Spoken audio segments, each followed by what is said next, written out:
Do you have any expired cakes? The entire bakery went silent.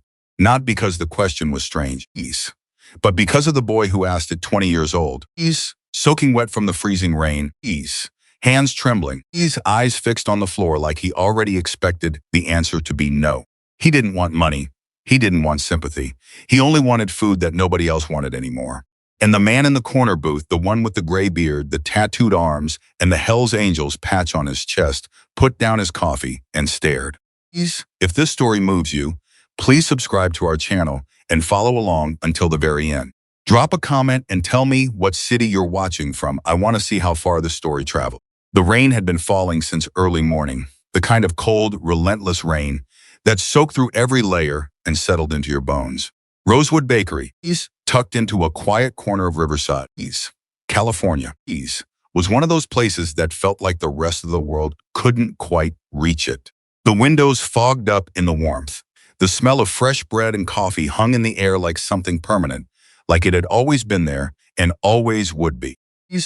A few older couples sat at small tables along the wall. A young mother tried to keep her toddler from reaching across the counter. The woman behind the register, Linda Parker, had owned this bakery for 19 years, and she knew every regular face that walked through her door.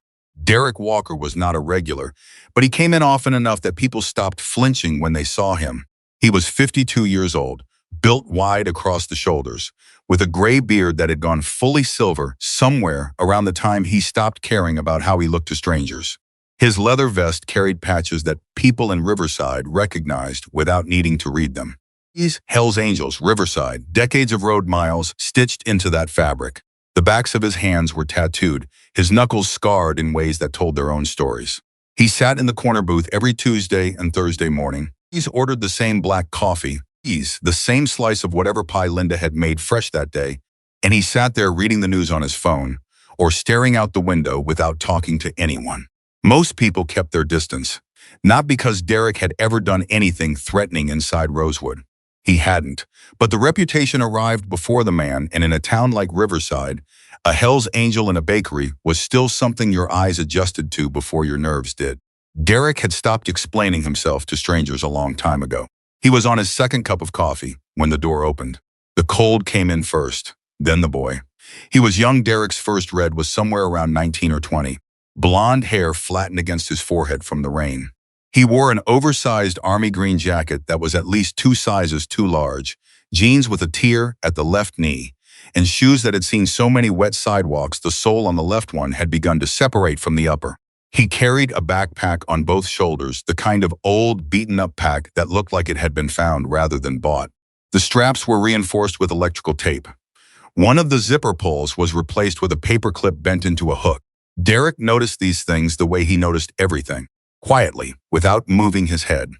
The boy stepped inside and stood still for a moment, just inside the door, letting it close behind him. He didn't look around the room the way most people did when they walked into a new place. He's searching for a table. He's checking for the menu. He's making eye contact with the person at the counter. He looked at the floor first, then slowly up toward the display case. Then he took a careful breath, like he was preparing himself for something difficult. He walked to the counter. Linda was restacking napkin holders and looked up with her usual smile. The boy waited until there was a natural pause, until she was looking directly at him. Then he spoke quietly, almost under the sound of the coffee grinder running near the back. "Excuse me, do you have any expired cakes or anything that's maybe past its date? Anything you were going to throw out?" Linda blinked. The young mother 2 seats down stopped adjusting her toddler's jacket. One of the older couples near the window looked up from their food. The bakery didn't go silent. All at once it went silent in pieces, like a room where people one by one stop pretending they're not listening. Derek set down his coffee cup. He had heard a lot of things in his life. He had heard men beg. He had heard men threaten. He had heard every version of a person trying to get something they needed by packaging it in the right words. He knew the difference between a performance and a real thing. And what he had just heard from this boy was the realest thing he had encountered in a long time. The kid wasn't asking for charity. He wasn't asking for anything valuable. He was asking for what people threw away. He had framed his need in the smallest possible terms, like he'd spent a long time figuring out how to want as little as possible so nobody would have a reason to say no. Linda looked flustered. She was a kind woman. Derek had watched her over months of Tuesday and Thursday mornings, and he knew she gave day-old muffins to the shelter on 4th Street every weekend. But there was something about this moment that clearly caught her sideways. She didn't know whether to offer him food from behind the counter or ask him to wait or explain that everything in the case was technically still in date. She started. I don't have anything that's expired right now. Most of what we have is fresh today, but that's okay, the boy said immediately, like he'd been trained to release people from the awkwardness of saying no. That's completely fine. I'm sorry to bother you. He was already stepping back. Derek stood up. It wasn't a dramatic movement. He didn't push his chair back loudly or announce himself. He just stood, the way a man stands when he has made a decision that isn't complicated, and he walked to the counter. He was aware, as he always was, of what happened when he moved through a room. The older man by the window straightened his back. The young mother pulled her toddler a half-inch closer. Linda looked up at him with the particular expression of someone bracing for something they couldn't predict. Derek didn't look at any of them. He looked at the boy. The boy had gone very still. He was looking at Derek's vest, at the patches, reading them the way someone reads a warning sign on a fence, not because they need the information spelled out, but because seeing it confirmed makes the fear real. Derek stopped a few feet away and spoke in a low, even voice. Not soft exactly, just level. The kind of voice that didn't need volume because it assumed it would be heard. You don't need expired food, the boy swallowed. He didn't say anything. Derek turned to Linda. What's the biggest thing you've got fresh today? Linda hesitated for just a moment. Then she said the chocolate layer cake. Just made it this morning. Give him that, and whatever else he wants. Breakfast, a hot coffee, something that'll last him.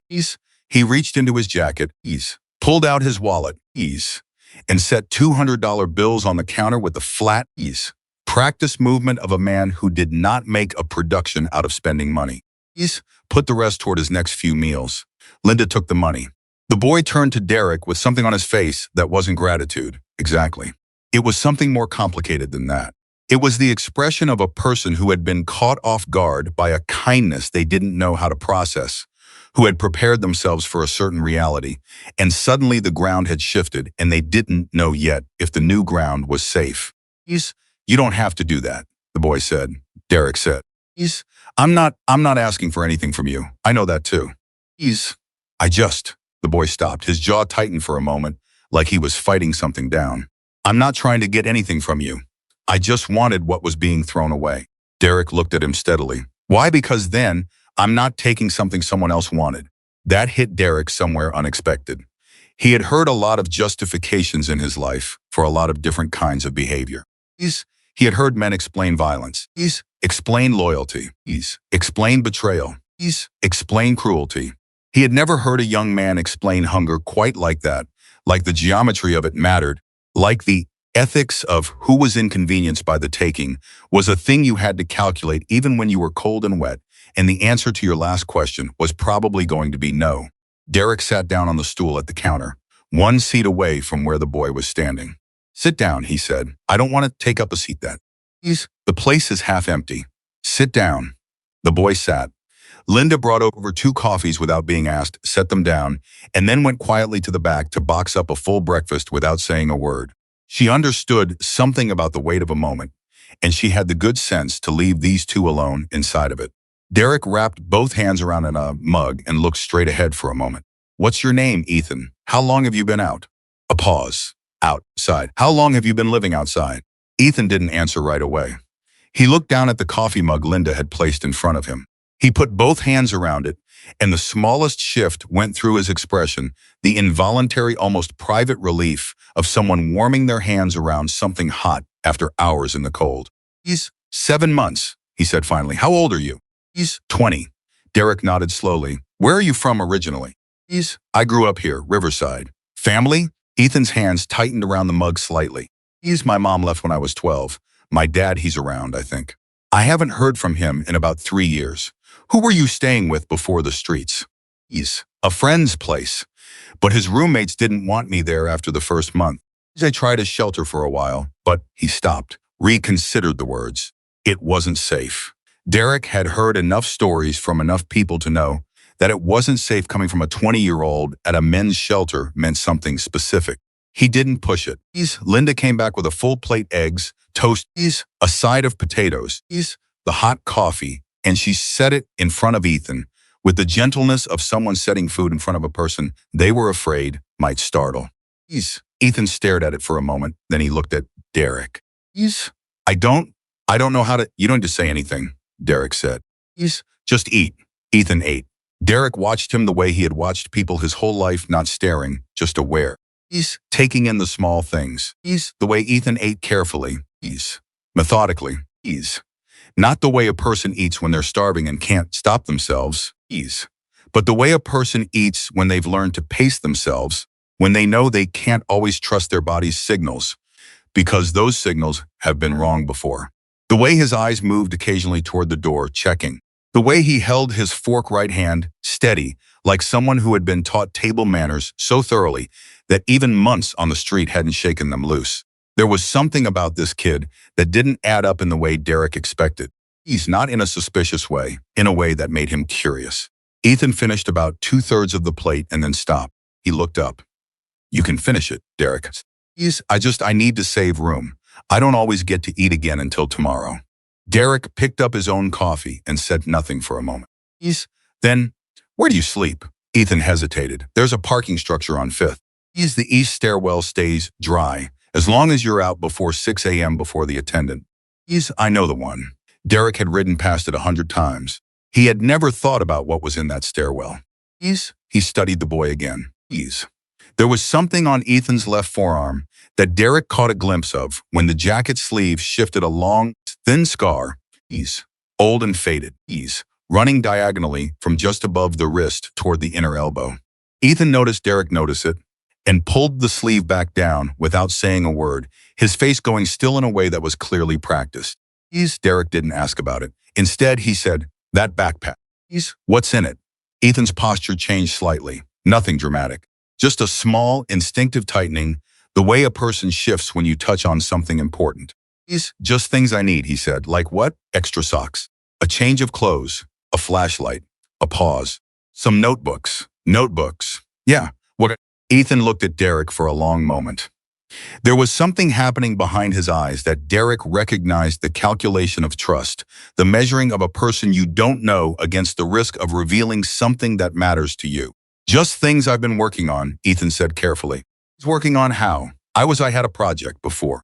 It doesn't matter now. Why doesn't it matter? Something crossed Ethan's face. Something harder and older than 20. Because I don't have it anymore. Derek didn't push further. He let the words sit. Linda came back and quietly boxed up the rest of the chocolate cake, along with a paper bag of sandwiches and wrapped pastries, and set them on the counter next to Ethan without comment. Ethan looked at the bags. His throat moved. You don't have to do all of this, he said to both of them, but mostly to Linda. Linda waved her hand. The cake was going to be for display anyway. Nobody ever buys the display cake. They always want a fresh one. It wasn't entirely true. Derek could tell by the way she said it that it wasn't entirely true. But it was kindly said, and Ethan accepted it the way you accept something you know isn't completely real, but need to be real enough to live with. He picked up the bags and stood. Thank you, he said to Derek. His voice was very quiet but very direct. I mean it. Derek looked up at him. You got somewhere to be today? Not really. Sit back down. Ethan sat. Derek finished his coffee, set down the mug, and then folded his hands on the counter and looked at the boy straight on for the first time since this had started. I want to ask you something, and I want you to answer me honestly. Ethan's expression went careful. Those notebooks, Derek said. The project you said you don't have anymore. What happened to it? A long silence outside. The rain hit the windows in irregular bursts. Someone came into the bakery, glanced toward the counter, and chose a table on the opposite side of the room. Ethan looked down at the counter. His hands were flat on the surface. Fingers spread slightly. And Derek could see the knuckles were rough. Dried out. The skin of someone who had been outside through weather for a long time. Someone took it, Ethan said. His voice was flat. Not emotionless, the opposite of emotionless. So controlled it, had the particular tension of a thing being held very tightly. Took it how? Derek asked. I was in a program. A youth engineering program at a tech center downtown. About a year and a half ago. Ethan paused. I was good at it. I know that sounds like something everyone says, but I was. I had been building this design, for retrofitting old engines, mostly motorcycle engines, but it could apply to other internal combustion systems. It would have reduced the cost of engine repair by about 40% for owners of older bikes. I had been working on it for almost 2 years. Derek said nothing. There was a mentor in the program. He told me it was brilliant. He offered to connect me with someone who could help me file the initial patent applications and find funding. I was 20. I didn't know anything about how that worked. I trusted him. Ethan's jaw tightened. He connected me with a man named Victor Hayes. Victor runs a motorcycle repair shop, Hayes Cycles on Industrial. He said he wanted to partner with me, help me develop the design commercially. He had lawyers, documents, everything looked real.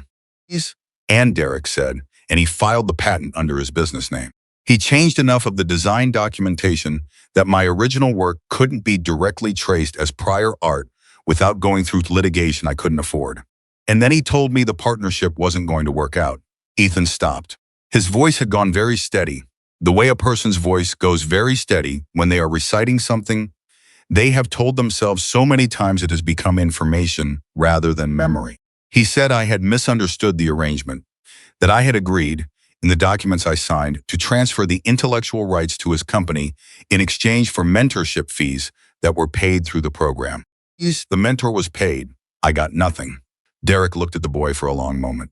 You still have your original notebooks? He asked. Ethan nodded slowly. That's what's in the backpack. The ones you've had since, before you signed anything with Hayes. Yes. Dated? Ethan looked up. Something shifted in his expression, a slight quickening, the look of someone who had just been asked a question they hadn't expected. The entries are dated. Yes, I write the date on everything. My engineering teacher back in school, he made us date everything. Said you never know what might become evidence. Derek let that word hang in the air for a moment. Evidence. He picked up his coffee cup, remembered it was empty, and set it back down. This mentor, Derek said. What's his name? Ethan shook his head immediately. I'm not going to do anything to him, Derek said. The even tone, the same level certainty. I just want to know. Another pause. Ethan measured something, then raised Stanton. Derek nodded once. He reached into his jacket pocket and pulled out a business card. Not an official card, a simple printed one with a phone number and just his first name on it. He set it on the counter in front of Ethan. My number's on there. You need a warm place to sleep tonight, you call me. Ethan looked at the card, then at Derek. Why are you doing this? Derek was quiet for a moment. Because you asked for something nobody wanted, he said. That told me something about who you are. What did it tell you? That you're not willing to take more than you think you've earned. Even when you're starving. Derek pushed back from the counter and stood. People like that are rare, and people like that deserve better than a parking garage on 5th Street. He put on his jacket and left 2 more bills on the counter for Linda, far more than the cost of anything he had ordered, and walked to the door. He paused with his hand on the door handle. The notebooks, he said, without turning around. Don't let those out of your sight. Then he walked out into the rain. Ethan sat at the counter for a long time after that. The bags of food beside him. The business card between 2 fingers. Rain against the window. Linda refilled his coffee without asking. He looked down at the card. Just a name and a number. He had every reason not to call it. He had learned over the last 7 months that kindness from strangers almost always came with a cost that revealed itself later. He had learned that men who moved the way Derek moved, who wore what Derek wore, who had that particular authority in their voice, those men were not safe, not in the conventional meaning of the word. But he had also learned that the conventional meaning of safe was not something he had reliable access to. He turned the card over in his fingers. On the back, in small, plain handwriting, someone had written a single line that hadn't been printed by a machine. It read, "You don't have to be alone in this." Ethan stared at it for a long time. Then he folded it carefully and put it in the inner pocket of his jacket, close to where he kept the notebooks. He didn't call that night. He went back to the stairwell on 5th. Found his usual corner, wrapped himself in the extra jacket he kept rolled in the bottom of the backpack, and lay down with the pack under his head. The rain had stopped by then. The concrete was cold but dry in the corner. He lay there with his eyes open. He thought about what Derek had said. He thought about the way the man had looked at him, not with pity, not with suspicion, not with the particular calculation that strangers often had when they approached someone homeless. He's the quick arithmetic of what this person wants from me and what I'm willing to give. Derek had looked at him with something closer to recognition, like he was seeing something he already understood. Ethan didn't know what to do with that. He was good, actually, at surviving on his own. 7 months had taught him a system. He knew which restaurants put their leftover food out at which times. He knew which gas stations had unlocked bathrooms where he could wash up early in the morning before the attendants arrived. He knew which areas of downtown were relatively safe at which hours, which security guards looked away and which ones didn't.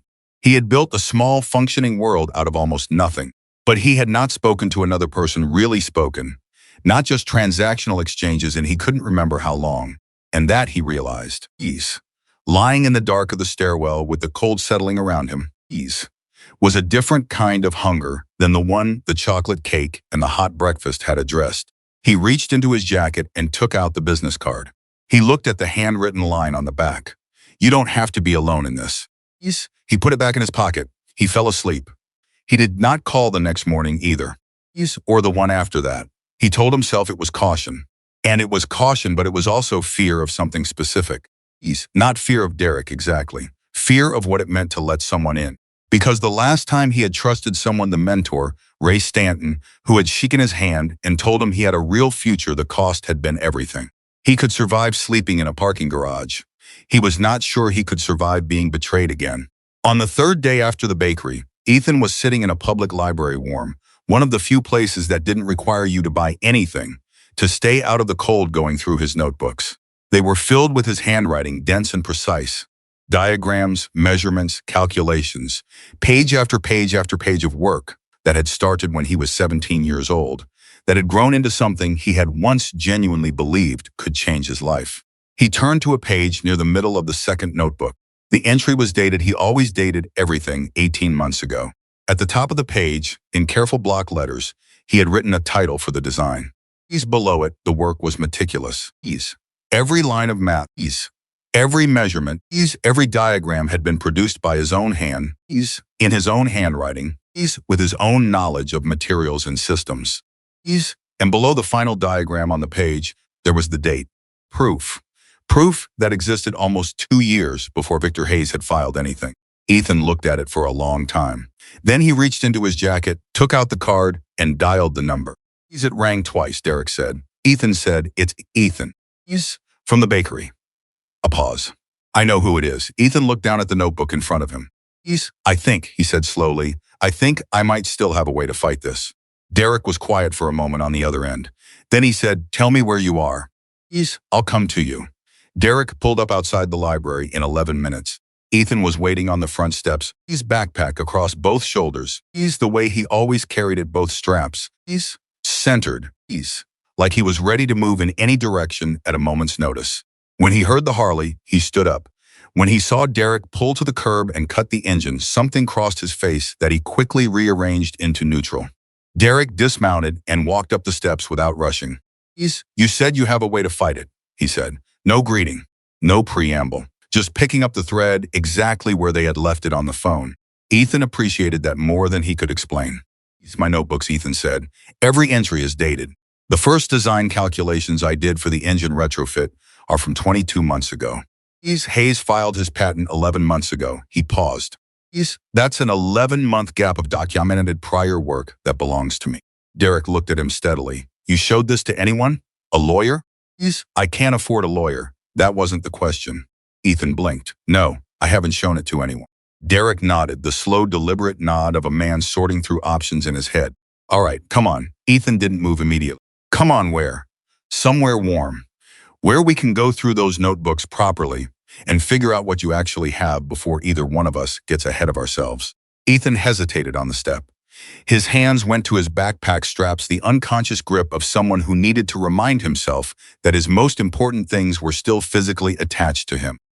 "I don't know you," Ethan said, not aggressively, just honestly. "No," Derek agreed. "You don't. I know what that patch means. I know what the Hells Angels are. I grew up in Riverside. So you know I'm not going to waste my morning driving over here to mess with a kid in a library parking lot." Derek's voice was flat and certain. "I'm going to get you coffee and a table, and we're going to look at your notebooks. That's it. You don't like what you see, you walk. Nobody stops you. A long beat. Ethan came down the stairs. They ended up at a diner 4 blocks away, a wide corner booth. Laminate table. Coffee that came in a pot. Linda's was better, but this was faster. And a waitress named Rosa, who took their order without looking twice at Derek's vest, because she had been working this diner for 16 years and had seen everything twice. Ethan pulled the notebooks out of his backpack and set them on the table. There were 3 of them. Worn composition notebooks, the black and white marbled kind you bought at a drugstore for $1.50. Each one was filled front to back, the handwriting shifting between neat technical print and faster, more urgent cursive depending on what page you were on, what moment had produced it. Derek picked up the first one and opened it carefully. He was not an engineer. He would never pretend to be. But he had spent over 30 years working on motorcycles, tearing them apart and putting them back together. And he understood engines in the way that someone understands a language they grew up speaking. Not academically, bodily, in their hand. He turned to the first dated entry. He read. He turned a page. Read more. His expression didn't change, but something shifted in it, the microscopic adjustment of a man who was recalibrating his understanding of something. He set the notebook down after 5 minutes and looked at Ethan. You designed this when you were 18. I started when I was 17. The first serious version came together when I was 18. Yeah. And you understood what you had. I understood the engineering of it.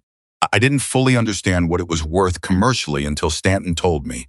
Ethan's voice went careful on that name, which is what they used. I was good at building the thing. I wasn't good at knowing what the thing meant in the world. Derek turned another page, stopped. This modification here, the fuel delivery timing adjustment. I've seen shops trying to solve this exact problem for years on older Sportsters. Nobody's cracked it cleanly. I know. This solves it cleanly. I know. Derek looked up at him. There was something in his eyes that wasn't quite admiration. It was more like the sober recognition of a thing that is exactly what it appears to be. No inflation, no performance. Just the fact of it. Victor Hayes has been selling modified engine service packages at his shop for the past 8 months, Derek said. Did you know that? Ethan went still. He's charging premium rates for what he calls a proprietary diagnostic and adjustment process on classic Harley engines. He's advertised it in 3 different regional biker publications. I've seen the ads. Derek picked up his coffee. I knew something about it felt off when I saw it. I couldn't place why. Because the process is mine, Ethan said. The words came out of him quietly, not angry, not even bitter, exactly. Just quietly devastating in the way that true things are sometimes devastating, Derek said, because the process is yours. Rosa came back with more coffee and a plate of toast neither of them had ordered. She set it down between them without a word and left. Derek didn't acknowledge it, but he noticed it. In a diner like this, that was its own kind of language. Here's what we need to figure out, Derek said. The notebooks establish your prior work. But notebooks alone aren't enough. You need someone who can read this, verify it, and testify to what it is and when it was created. An expert witness, eventually, yeah. But first you need a lawyer who handles intellectual property, specifically patent disputes. And before you tell me again that you can't afford one, Derek reached into his jacket and pulled out his phone, already unlocking it. Ethan held up a hand. I'm not going to let you pay for a lawyer. Derek looked up from his phone. Why not? Because I don't know what you want from this. The directness of it landed in the booth between them. Derek held his gaze. Nothing from this, Derek said simply. Nothing from you. People don't do things for nothing. Some do. Not in my experience. Derek set the phone down on the table. He leaned back in the booth and crossed his arms and looked at Ethan with the particular patience of a man who understood that this conversation was not one he could shortcut. How old were you when your mom left? He asked. The shift in subject caught Ethan off guard. 12. Why? And your dad checked out when you were, what, 17? Around then. So from 17 to now 2 years of trying to build something, then watching it get taken, and 7 months on the street that whole time, who has ever actually done something for you without it costing you something? Ethan opened his mouth, closed it. Stanton told you he was doing you a favor, Derek said. Hayes's documents were presented as an opportunity. The shelter turned out not to be safe. Your friend's place lasted a month. He wasn't saying it cruelly. He was laying it out the way you lay out a map. You have very good reasons to not trust anybody. I'm not going to pretend you don't. Then why ask me to start now? Derek picked up his coffee. Because you called me. You could have sat in that library for the rest of the month. You could have convinced yourself it wasn't worth trying. But you called. Ethan looked down at the notebooks on the table. That tells me you're not done, Derek said. And I'm not doing this for you. I'm doing this because somebody should have done it a long time ago and didn't. That's between me and whatever I have to make peace with. It's not a debt I'm putting on you. The diner hummed around them. Silverware, coffee, a television in the corner cycling through morning news. Ethan picked up his own coffee and held it in both hands. There's something else in those notebooks, he said. Something I didn't tell you about yet. Derek waited. The design Hayes filed, he changed parts of it. I looked up the patent filing at the library. He modified certain elements, swapped out terminology, changed the specific measurements on 2 of the components. He was smart about it. Ethan's voice was controlled and precise. But he missed something. There's a specific calculation in my second notebook, the load distribution formula for the modified valve timing, that is so specific, so particular to how I approach the problem, that any engineer who knows what they're looking at would recognize it. Because the formula is unusual. It uses an approach that my engineering teacher showed me, an unconventional method from a Soviet aerospace textbook from the 1960s that my teacher had translated himself. Hayes couldn't have arrived at that same formula through any other path. Derek set down his coffee very slowly. Your teacher, he said. He's still around, he's retired. But yes, he's still in Riverside. Ethan paused. His name is Mr. Garza. He taught at Jefferson High for 31 years. He's the one who told me to date everything, and he'd recognize that formula in your notebook. He'd recognize it immediately, because he's the only person I've ever seen teach it. It's not in any standard American engineering curriculum. It's not in any textbook you can find in an American library. If I have it in my notebook dated 20 months ago, and Victor Hayes has a version of it in his patent filed 11 months ago, there's only one explanation for how it got there. The booth was quiet. Derek looked at the notebooks. Then at Ethan. Then he said something he hadn't planned to say. Son, he said, and the word came out with a weight he hadn't intended. He didn't soften it or take it back, he just let it sit. You've been sleeping in a parking garage for 7 months with a case sitting in your backpack. Ethan's throat moved. I know. Why didn't you do something sooner? Because I was alone. The answer came out without decoration. Just the fact. You can't fight a man with lawyers and a patent filing and a business when you're sleeping in a stairwell. You can't walk into a law office looking like this. You can't. You can't make anyone take you seriously when you don't have an address. He looked down at his hands. I thought the best thing I could do was survive until I could figure out a way to start from scratch. I gave up on the original work, but you kept the notebooks. Ethan looked up. You gave up on the fight, Derek said. But you kept the notebooks. You've been carrying them for 7 months. Every night in that stairwell, that backpack was under your head. Ethan didn't answer. He didn't need to. They both understood what it meant. Derek picked up his phone again. I know a man. His name is Paul Reston. He handles IP disputes and he's done pro bono work before for people who have legitimate cases but no money. I'm going to call him. Not to pay him, just to get you a conversation. What you do with the conversation is up to you. Ethan looked at him. Why do you know an IP lawyer? Derek almost smiled. Not quite. Because when you've been around as long as I have, you know a lawyer for most things. He made the call right there at the table. It was brief and direct. Derek didn't explain everything. He said he had a young man with documented prior art in a patent dispute and asked if Reston had an hour this week. There was a pause on the other end. Then Reston said Thursday at 2. Derek hung up. Thursday at 2, he said to Ethan. He's downtown on Main Street. I'll take you. Ethan stared at him. You're going to come with me.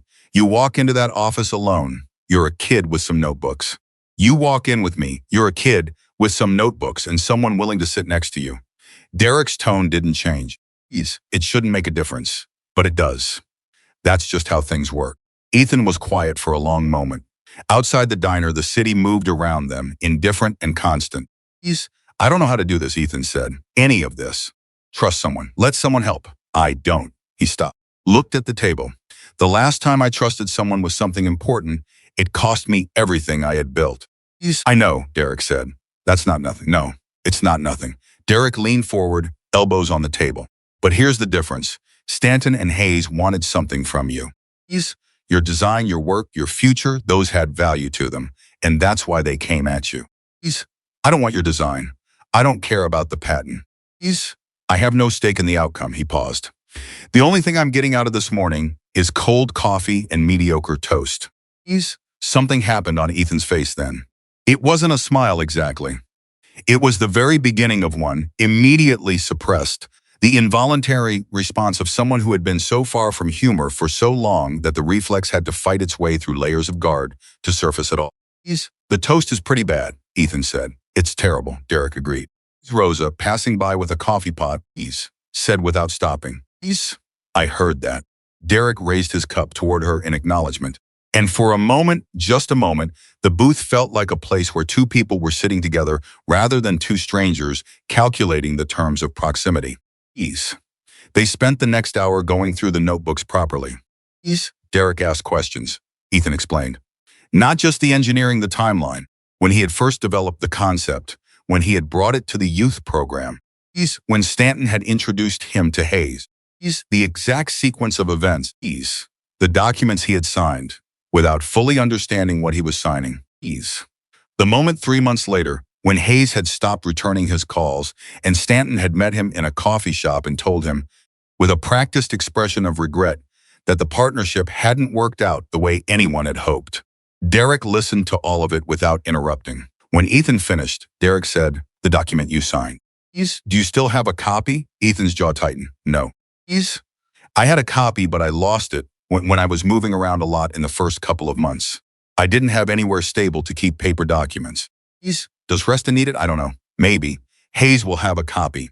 Hayes will have a copy that favors Hayes. Derek thought for a moment. The program, you were in the youth engineering program. They'd have records, enrollment, project documentation, mentor assignments. That's all paperable. Ethan looked at him. You know about this stuff.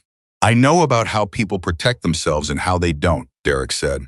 And I know that most people who get taken advantage of the way you got taken advantage of get taken advantage of because someone made them believe the paperwork was a formality, that the relationship was the real thing, that the trust was enough.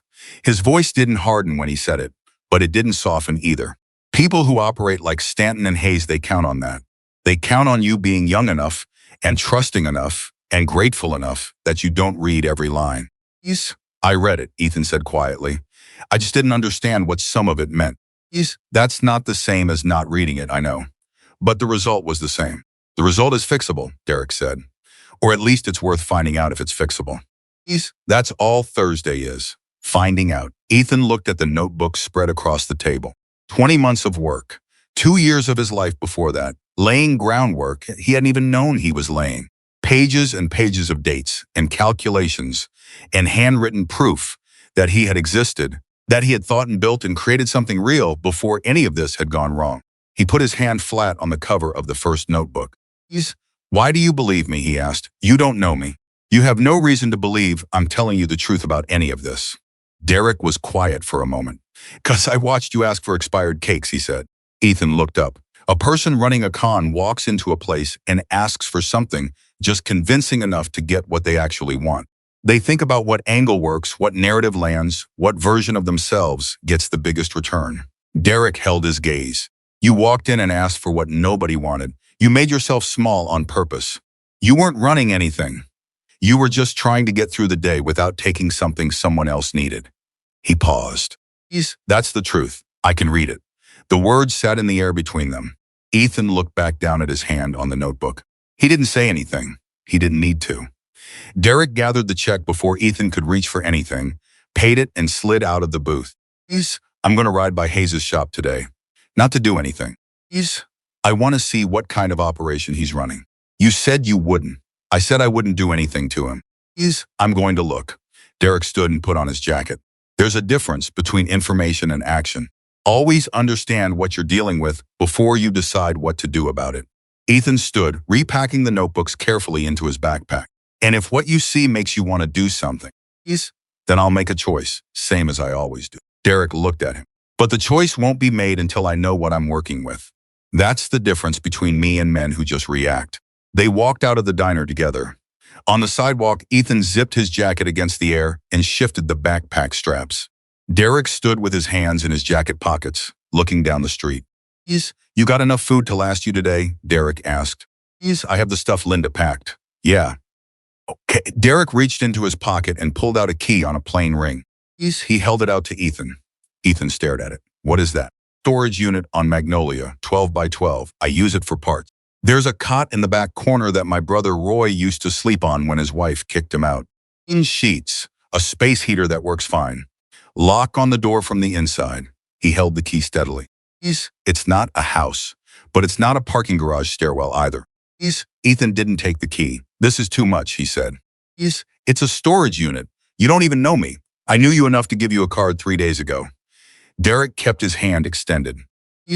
And you knew me enough to call? That's a start. That's all it is. Ethan stared at the key for a long moment. Then he reached out and took it. His hand was steadier than Derek expected. The address is written on the back of the tag, Derek said. Code for the outer gate is 7742. My name's on the unit. He stepped toward his bike. Thursday, 2 o'clock. I'll pick you up at the storage place at 1:30. Ethan looked at the key in his hand. Okay. Derek swung onto the Harley and started it. The sound was massive and immediate, the particular thunder of a big engine waking up, and he felt rather than saw Ethan take a small involuntary step back at the sound. He didn't comment on it. He pulled out into traffic and rode toward Industrial Boulevard. Hayes Cycles sat on a corner lot, a building with 3 bay doors all currently rolled up, the smell of oil and metal hanging in the air around the place the way it always hung around shops that did real work. There were 2 bikes in the visible bays, both older models, both partially disassembled. Derek didn't stop. He rolled slowly past on the opposite side of the street, taking it in the way you take in a place you need to understand without alerting it that it's being understood. The sign above the door was new. The logo had a specific design mark on it, a small stylized gear inside the H of Hayes that Derek had never seen before on the shop's old signage. He had ridden past this shop for years. He knew what the old sign looked like. The new logo was the same gear symbol that Ethan had drawn in the margin of his second notebook in an entry dated 20 months ago. It was sitting there on Victor Hayes' sign like it had always belonged to him. Derek felt something move through him that he kept very controlled. He rode to the end of the block and stopped at a light. He sat there with the engine idling for a long moment, looking at nothing in particular. He had told Ethan he wasn't going to do anything. He intended to keep that promise. But he also understood now, in a way he hadn't fully understood an hour ago in the diner booth, exactly what had been done to that boy. It wasn't just the patent, it wasn't just the design. They had taken his symbol, his mark. The thing he had drawn in the margin of his own notebook, probably without even fully thinking about it, just a habit, the way a person draws their name or a shape they associate with themselves, and they had put it on their sign like a flag. They had planted a flag in his identity. Derek rode away from the corner steadily and without speed. He had phone calls to make, not to anyone dangerous. Not yet. He called Marcus first. Marcus Stone Callahan was the president of the Riverside chapter, a man in his late 50s, with the measured temperament of someone who had been making high-stakes decisions for a long time and understood that the ones you regret are the fast ones. He and Derek went back 27 years. They had the kind of relationship where 5 minutes of real conversation covered more ground than an hour of small talk. Derek explained the situation, briefly, cleanly, without editorial. When he finished, Marcus was quiet for a moment. Then he said, "The kids' notebooks, are they solid?" "They're solid, dated, detailed, and they've got something in them that Hayes couldn't have replicated by accident." "Yes." "And you believe the kid?" "Yes." "Why?" Derek thought about the gear symbol on the sign. "Yes." "About a boy asking for expired cakes. About a key being accepted with a steady hand after 4 days of careful calculation." "Because he's not performing," Derek said. "Everything he shows you is smaller than what's actually there." Marcus made a sound that was not quite agreement and not quite skepticism, the sound of a man who trusted Derek's reads, but also knew that trust was not the same as evidence. "What do you need?" Marcus asked. "Not much, not yet. I need to know if anyone in the chapter has a connection to an engineering expert, someone credentialed, someone who could review the notebooks and write something formal about what they find." A pause. "Jimmy Oakes," Marcus said. "His nephew teaches mechanical engineering at Cal Poly Pomona." "I'll text you the number. That's all I need, Derek." Marcus's voice shifted slightly. "Not softer, just more direct. Be careful how attached you get to this. I'm not attached. I'm doing what's right. Those aren't always the same territory. In this case, they are. Marcus didn't push further. He never did once Derek had given an answer that clear. I'll send you the number. They hung up. Derek sat on his bike in a parking lot off Main Street, the engine off, the city moving around him. He looked at his phone for a moment, then he called Paul Reston back. Thursday at 2 still works, Reston said. Good. I need you to know something before then. Derek kept his voice level. The kid has prior dated documentation with a technical element that is traceable to a specific unconventional source. You're going to hear about a Soviet aerospace formula from a retired high school teacher. Don't let that lose you. It's actually the strongest part of the case. A beat of silence. You've done some homework. The kid did the homework 20 months ago. I'm just reading it. Reston was quiet for a moment. Man, Hayes, he's local. Hayes cycles on industrial. He's been running service packages based on the stolen process for 8 months. He's advertised in regional publications. There's a paper trail. And you know this how? Because I've been riding past that shop for years and I saw the ads and I read them. Another brief pause. I see. I'm not building a case, Derek said. That's your job. I'm just making sure you walk into Thursday knowing it's worth your time. Is it? Derek looked down the street toward the direction of Industrial Boulevard.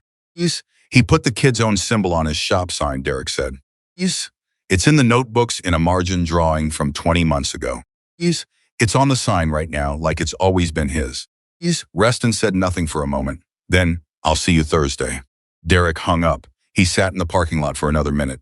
The sky had cleared since morning, the cold still there, but the rain gone, and the light had that particular quality it gets in Southern California in late winter, flat and white and very clear. He thought about what Marcus had said. Be careful how attached you get. He thought about a 12-year-old boy whose mother left. A 17-year-old who built something real with his own hands. A 20-year-old sleeping in a parking garage stairwell with his most important possession under his head every night. He thought about himself at 20, which was not something he did often or comfortably. He had been someone nobody looked at twice.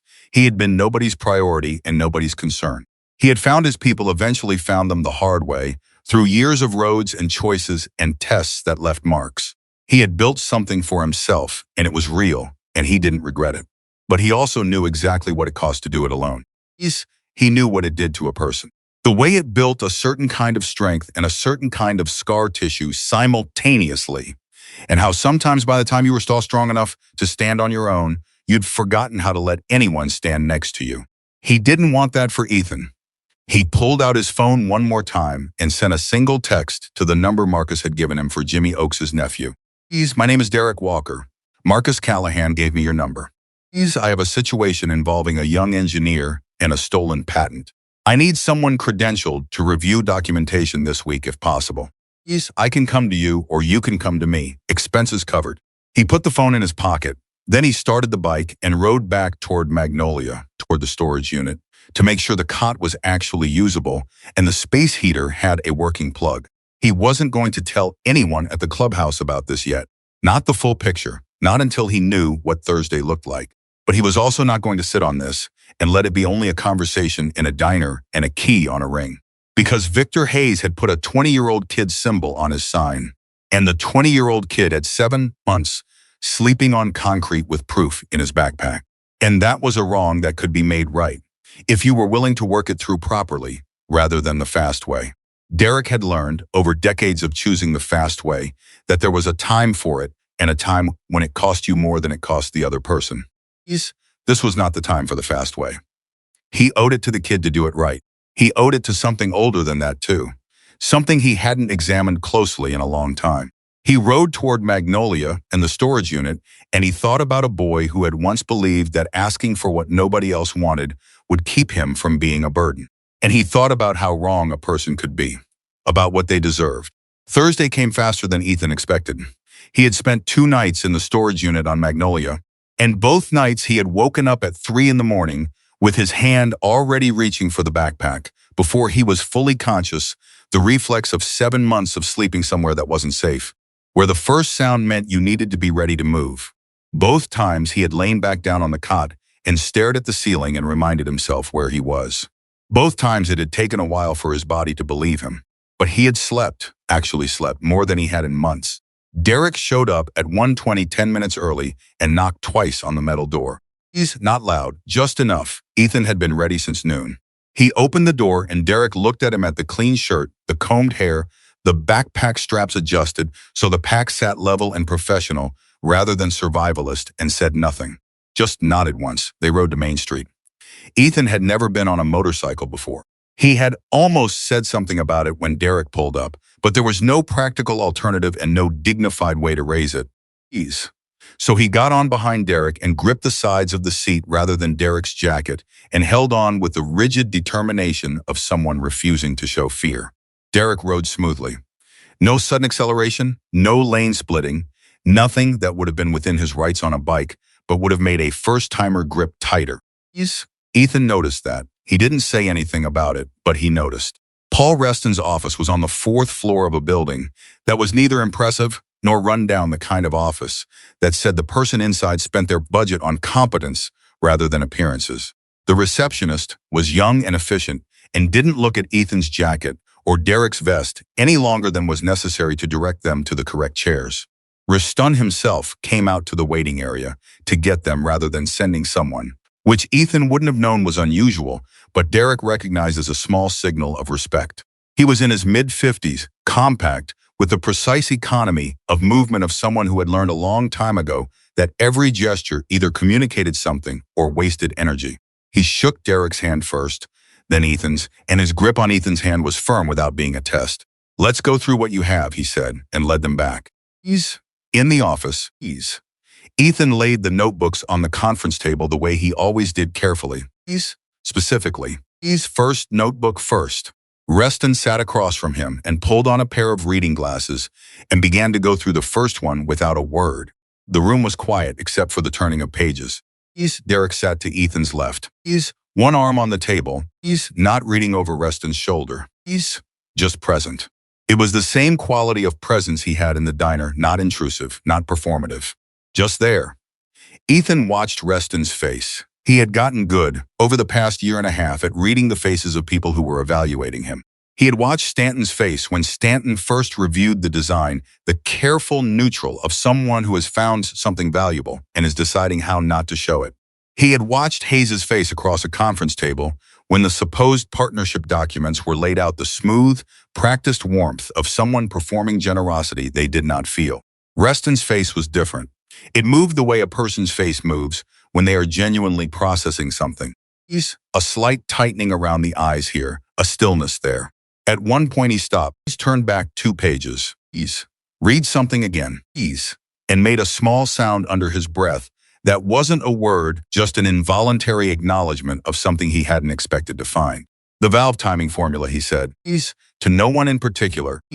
Not looking up. Page 47 of the second notebook, Ethan said. And again on page 61 in a modified form. Reston found page 61.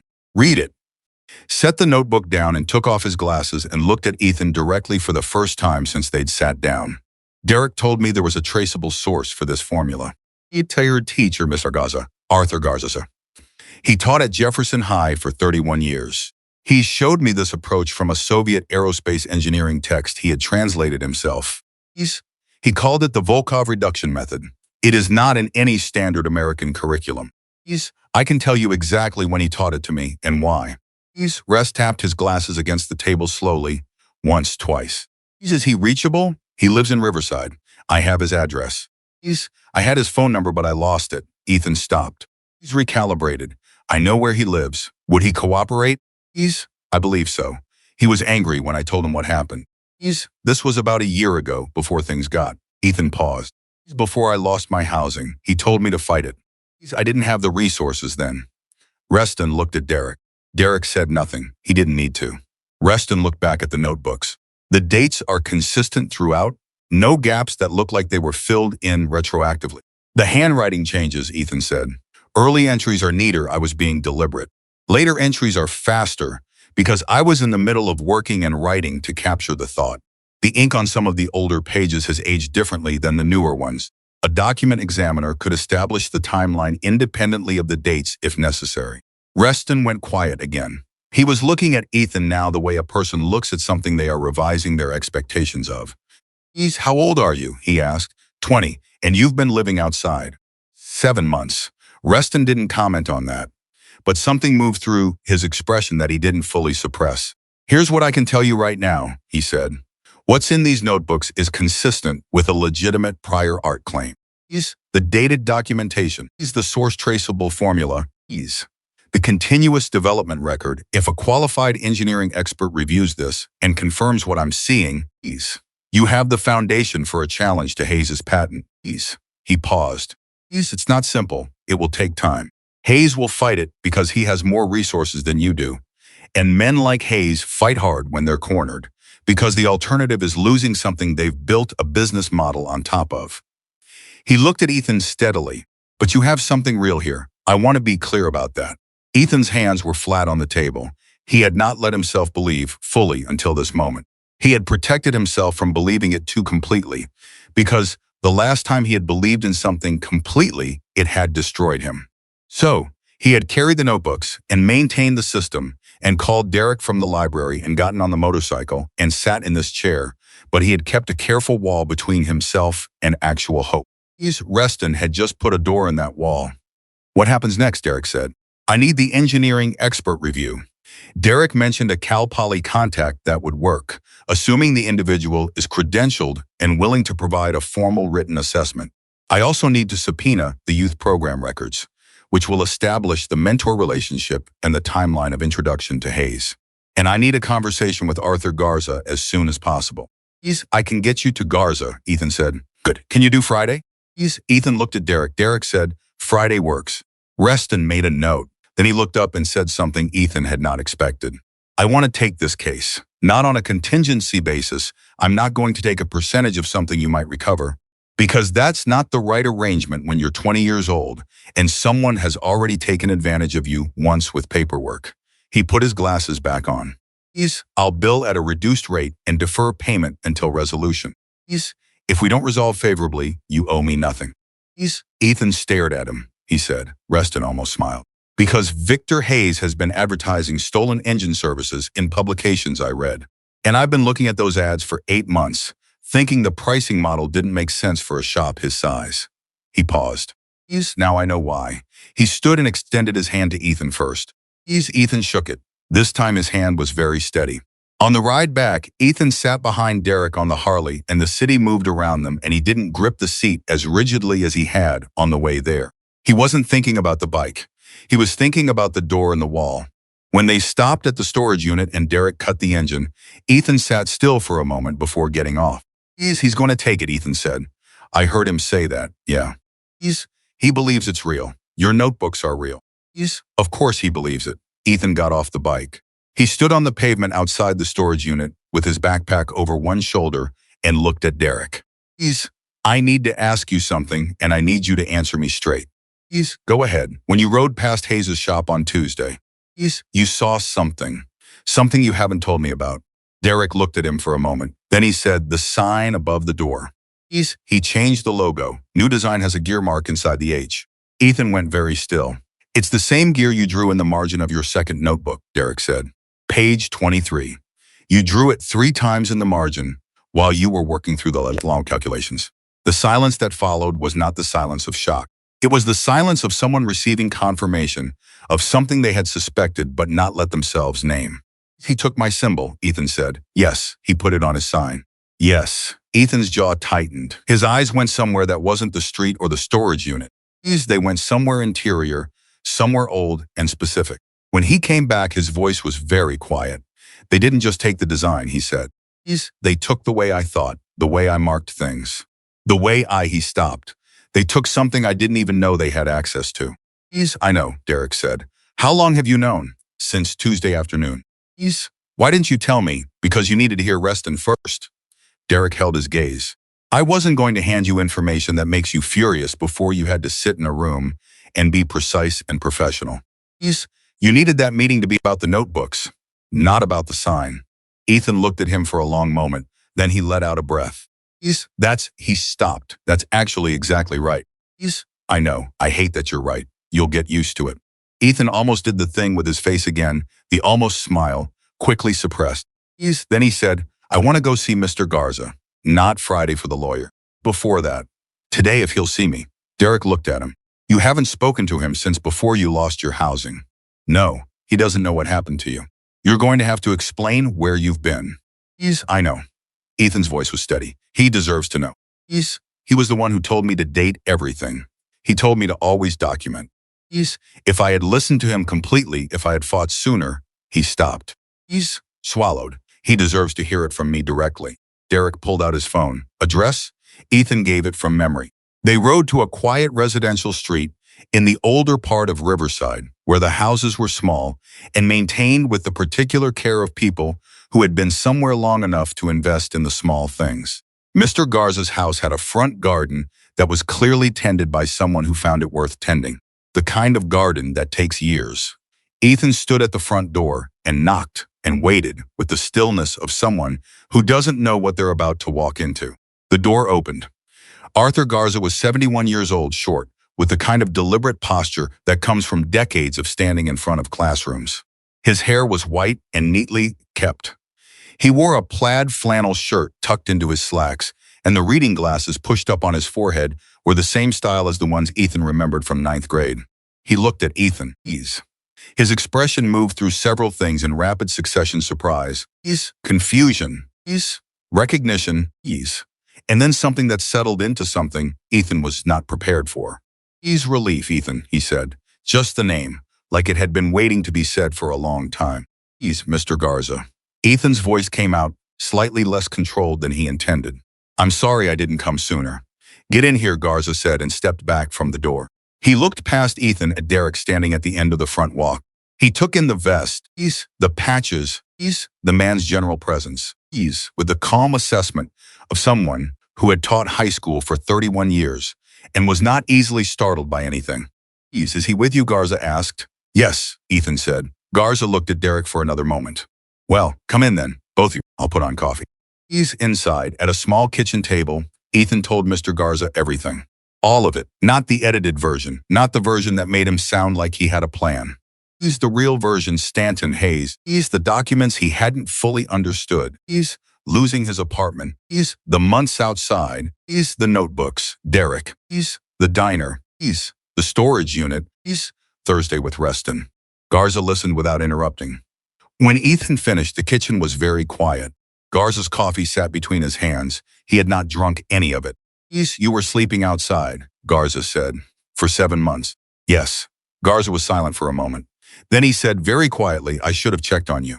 When you stopped returning my messages, I should have gone and found you. You couldn't have known. I'm your teacher, Garza said. The firmness of it was not unkind, but it was absolute.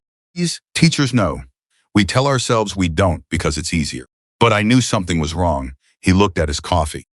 I just told myself you had moved on, found your feet. That the silence meant success. It didn't mean success, Ethan said. No, I can see that. Garza looked up. I can also see that you're sitting at my kitchen table instead of being dead in a ditch somewhere, which means you have more in you than most people would. After 7 months of what you just described. He looked at Derek. And that you found someone willing to help. Derek said he found him. I just provided logistics. Garza looked at Derek for a long moment with the steady evaluation of a man who had spent decades reading 20 teenagers at once. You're Hell's Angels, he said. Yes, I've had a complicated relationship with motorcycle clubs in my teaching years. I had students who got pulled in. Garza paused. I also had students who would have gone the other direction entirely without the structure. It can be both, Derek said. Yes, Garza said. I suppose it can. He looked back at Ethan. Tell me about the formula. Hayes used the Volkov reduction method in his patent filing.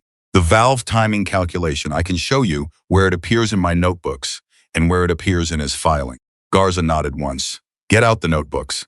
Ethan put the second notebook on the table and opened it to page 47. Garza looked at it. He reached up and moved his reading glasses from his forehead to his nose. He read the page. He turned to page 61. He sat back. And something happened on Arthur Garza's face that Ethan had never seen there before in all the time he had known him. A cold, precise fury, not explosive, the kind that has been compressed into something very dense and very quiet. He used my translation, Garza said. Ethan blinked. Is what? The specific notation here. Garza pointed to a line in the middle of the page. This is my notation. I developed this shorthand for the translation because the original Russian text used a symbol set that doesn't map cleanly to standard American engineering notation. I created this version for my students. He tapped the page. This isn't just the Volkov method. This is my translation of the Volkov method. Hayes didn't just steal your design. He stole my unpublished academic work as well. The kitchen was absolutely silent. Derek set down his coffee cup. Ethan stared at Mr. Garza. That changes things. Yes, Garza said. It does. He straightened in his chair. Who is the lawyer? Paul Reston, downtown on Main Street. I want to speak with him. Garza's voice had shifted into something that was no longer a retired teacher at his kitchen table. It was the voice of someone who had just discovered they had a direct stake in a fight they hadn't known they were in. I also have the original translation, handwritten. Dated. I used it in class every year for 12 years. I have student exercise sheets that use this specific notation, dated back 15 years, that I kept because I'm meticulous about that kind of thing. Ethan looked at Derek. Derek looked at Ethan. Neither of them said what they were both thinking, because what they were both thinking was that Victor Hayes had just made a very specific and very serious mistake, and that mistake was about to have an expert witness who took it extremely personally. It's Friday, Ethan said. We're going to Reston on Friday. Can you come? I'll be there at 9 if you need me there at 9, Garza said flatly. He took off his glasses and looked at the notebook with the expression of someone seeing an old injury clearly for the first time. I gave that boy everything I had to give in a classroom. I gave him a method that nobody else in this country was teaching. And he used it to build something real. He looked at Ethan, and some man with lawyers took it and put it on a sign. On a sign, Ethan confirmed quietly. Garza was silent for a moment. Then he stood, went to a drawer, and came back with a notepad. Write down Reston's number, he said to Derek, and your number. I'm going to call you both tonight after I find the translation materials. Derek wrote both numbers down. As they stood to leave, Garza put his hand on Ethan's arm. Not heavily, just contact, the particular kind of contact that doesn't ask for a response. You should have come to me sooner, he said. I know. Promise me something. Ethan waited. Promise me you won't measure your worth by what they took, Garza said. What they took was the design. They couldn't take what built it. That's still yours. Do you understand what I'm saying? Ethan looked at the old teacher for a long moment. I'm starting to, he said. Garza nodded once and let go of his arm. On the way back to the storage unit, Derek rode slower than usual, and Ethan sat behind him and didn't think about gripping the seat. He was thinking about notation, about a retired teacher's handwriting preserved in student exercises sheets for 15 years, about the particular irony of a stolen idea leaving a trail so specific it pointed directly back to its origin. He was thinking about what it meant that the thing they had tried to erase was actually the thing that would expose them. When they got back to Magnolia and Derek cut the engine, Ethan didn't move immediately. Derek, he said. Yeah, the gear symbol on Hayes' sign. Can someone photograph that? Officially? Like document it before Hayes realizes what's happening and changes it. Derek turned on the bike seat to look at him. Something shifted in his expression, the slight recalibration of a man, recognizing a thought he hadn't had yet. Yeah, he said. That's a good thought, because once this case gets filed, he'll know it's coming. And if he changes the sign, then we lose the visual evidence. Derek was already pulling out his phone. I know someone who can go by there tonight. Time-stamped photographs. Multiple angles. And the regional publications, Ethan said. The ads. Those should be archived, but physical copies from the original print runs would be better. Also good. Ethan unzipped the main pocket of his backpack and pulled out the second notebook. He opened it to page 23.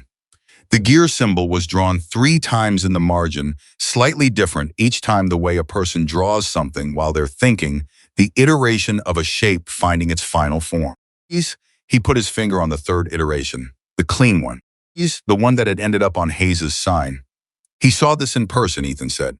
Stanton showed Hayes my notebooks directly. That's the only way he could have gotten the symbol. He physically went through my notebooks. Can you prove that? I can establish that Stanton had access to the notebooks during the mentorship period. There were sessions where I left the notebooks with Stanton specifically because he said he was going to copy specific pages to show Hayes as part of the pitch for the partnership. Ethan's voice was steady, but very precise. I thought he was copying the engineering. He was copying everything. Derek looked at the symbol in the notebook. Tell Reston that on Friday, he said. He's all of it, exactly like that, I will. Derek put his phone away. He had already sent the text about the photographs. He looked at Ethan and said, you've been building this case in your head for a long time. Every night in the stairwell, Ethan said. Go through it. Every step, every mistake, every moment I should have done something differently. He closed the notebook. I couldn't do anything about it then, but I wasn't going to forget it. And now you can do something. Now I can do something. They were both quiet for a moment. In the late afternoon, the city settling around them into its early evening sounds. Derek said, Marcus wants to meet you. Ethan looked up. He's the chapter president, yeah. Why? Because I told him about you and he wants to put a face to it. Derek met his eyes. Don't read anything into it. He's not evaluating you for anything. He just likes to know who Derek Walker is spending his Thursdays on. Something that might have been nerves moved through Ethan's expression. When Saturday? At the clubhouse. Informal. You don't have to come if you don't want to. Ethan thought about it for a moment. Will there be a lot of people? Some. Nobody who's going to give you a hard time. A beat. I'll be there the whole time. Ethan looked at the storage unit door, then back at Derek. He thought about what it had cost him to walk into a bakery and ask for something nobody wanted. About the layers of armoring it had taken just to get those words out to make himself small enough to frame the need as carefully as possible so nobody would have a reason to say no. He thought about what it had cost him to call the number on the card. He thought about getting on the motorcycle, about sitting across from Reston, about walking to Mr. Garza's door. Every single one of those things had been a version of the same risk. Every single one had cost him something, and every single one had returned something he hadn't expected. He was not going to pretend this was easy. He was not going to pretend the armor had come off or that he had stopped calculating the terms of every trust extended to him. But he was also not going to pretend that the evidence wasn't accumulating. Okay, he said Saturday. Derek nodded. He didn't say anything else. He got back on the bike and started it and rode off Magnolia and into the early evening, and Ethan stood outside the storage unit and watched the taillights until they were gone. Then he went inside, latched the door from the inside, and sat on the cot with the notebooks in his lap. He opened the second one to page 23. He looked at the gear symbol, the 3 iterations, the first 2 rough and searching, the third one clean and final. He thought about what it meant that Hayes had taken that specific thing. Not because it was valuable in any obvious commercial sense. A gear symbol wasn't a patent, it wasn't a formula. It was just a mark. It was the mark of someone thinking. Someone working through a problem in real time, drawing the same shape 3 times until they found the one that felt right. Hayes had taken that and put it on his sign. He had claimed even the process of thinking. And he was wrong to think he could do that without consequence. Because the boy who had drawn those 3 iterations in a margin while working through load distribution calculations at 7 here at 20, with 3 notebooks full of dated documentation, a retired teacher who had just discovered his own unpublished work had been stolen alongside his student, a lawyer who had already said yes, and a man in a Hells Angels vest who had spent his Thursday morning riding him across Riverside and his Tuesday afternoon documenting a sign. Ethan put the notebook down. He lay back on the cot. He looked at the ceiling of the storage unit, and he breathed slowly, the way you breathe when you are allowing yourself to feel the weight of something before you carry it further. His heater hummed. The city moved outside. He was still scared. He would be a fool not to be scared. But underneath the fear, layered below it, quiet and stubborn, and not going anywhere, there was something that had been absent for so long he had almost forgotten what it felt like. It felt like the beginning of not being alone. He closed his eyes. Outside somewhere on the Riverside streets, Derek Walker was already making the next call. Garza called at 9:17 that night. Ethan heard Derek's phone ring through the thin wall of the storage unit. Derek had parked outside and was still sitting on the bike making calls when Garza came through, and he heard Derek's voice shift into something focused and very still the way it did when information mattered. The call lasted 6 minutes. Derek knocked on the storage unit door immediately after. Ethan opened it. Garza found the original translation, Derek said. Handwritten, bound notebook, his own notation system annotated in the margins. He also found 11 years of student exercise sheets that use the specific shorthand. The oldest ones are dated 16 years ago. He paused, and he found something else. What? He kept copies of the mentorship program's project submission. He was on the advisory board for the Youth Engineering Center. He reviewed student projects and kept copies as part of his volunteer documentation. Derek looked at Ethan steadily. He has a copy of your original project submission. The full design packet, dated 22 months ago, with his review notes in the margin. The silence that followed had a specific texture to it, the texture of something shifting fundamentally, the ground moving beneath a thing that had seemed immovable. Ethan gripped the doorframe. He had it the whole time, Ethan said. He had it the whole time, and he didn't know I needed it. He didn't know you needed anything. He thought you'd moved on. Ethan stood very still. He thought about 7 months in a parking garage stairwell.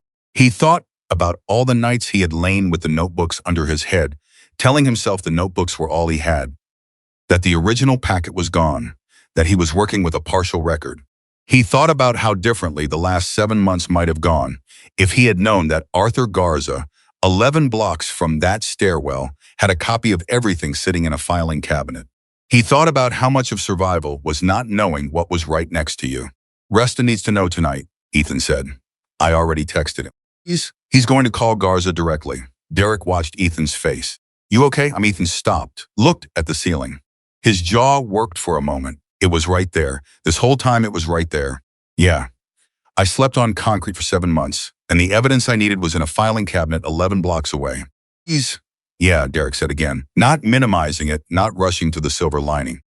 Just acknowledging the full weight of the thing. Ethan let out a breath. He's long and slow and controlled. Okay, he said. Okay. Okay. It's there now. That's what matters. He met Derek's eyes. That's what matters. Derek Friday got moved up. Reston wants everyone in his office tomorrow morning at 10. Yumi Garza. He also got a call back from Jimmy Oakes' nephew tonight, Dr. Carlos Oakes, mechanical engineering at Cal Poly. He's willing to do a formal review. He can be in Riverside by noon tomorrow. That's everyone in one room, Ethan said. That's everyone in one room. Ethan looked down at his hands for a moment. Then back up. What made Reston move so fast? Garza called him directly after I told Garza his number. Before I even texted Reston myself, the faintest edge of something that might have been amusement moved through Derek's voice. Apparently your teacher is very persuasive when he's angry.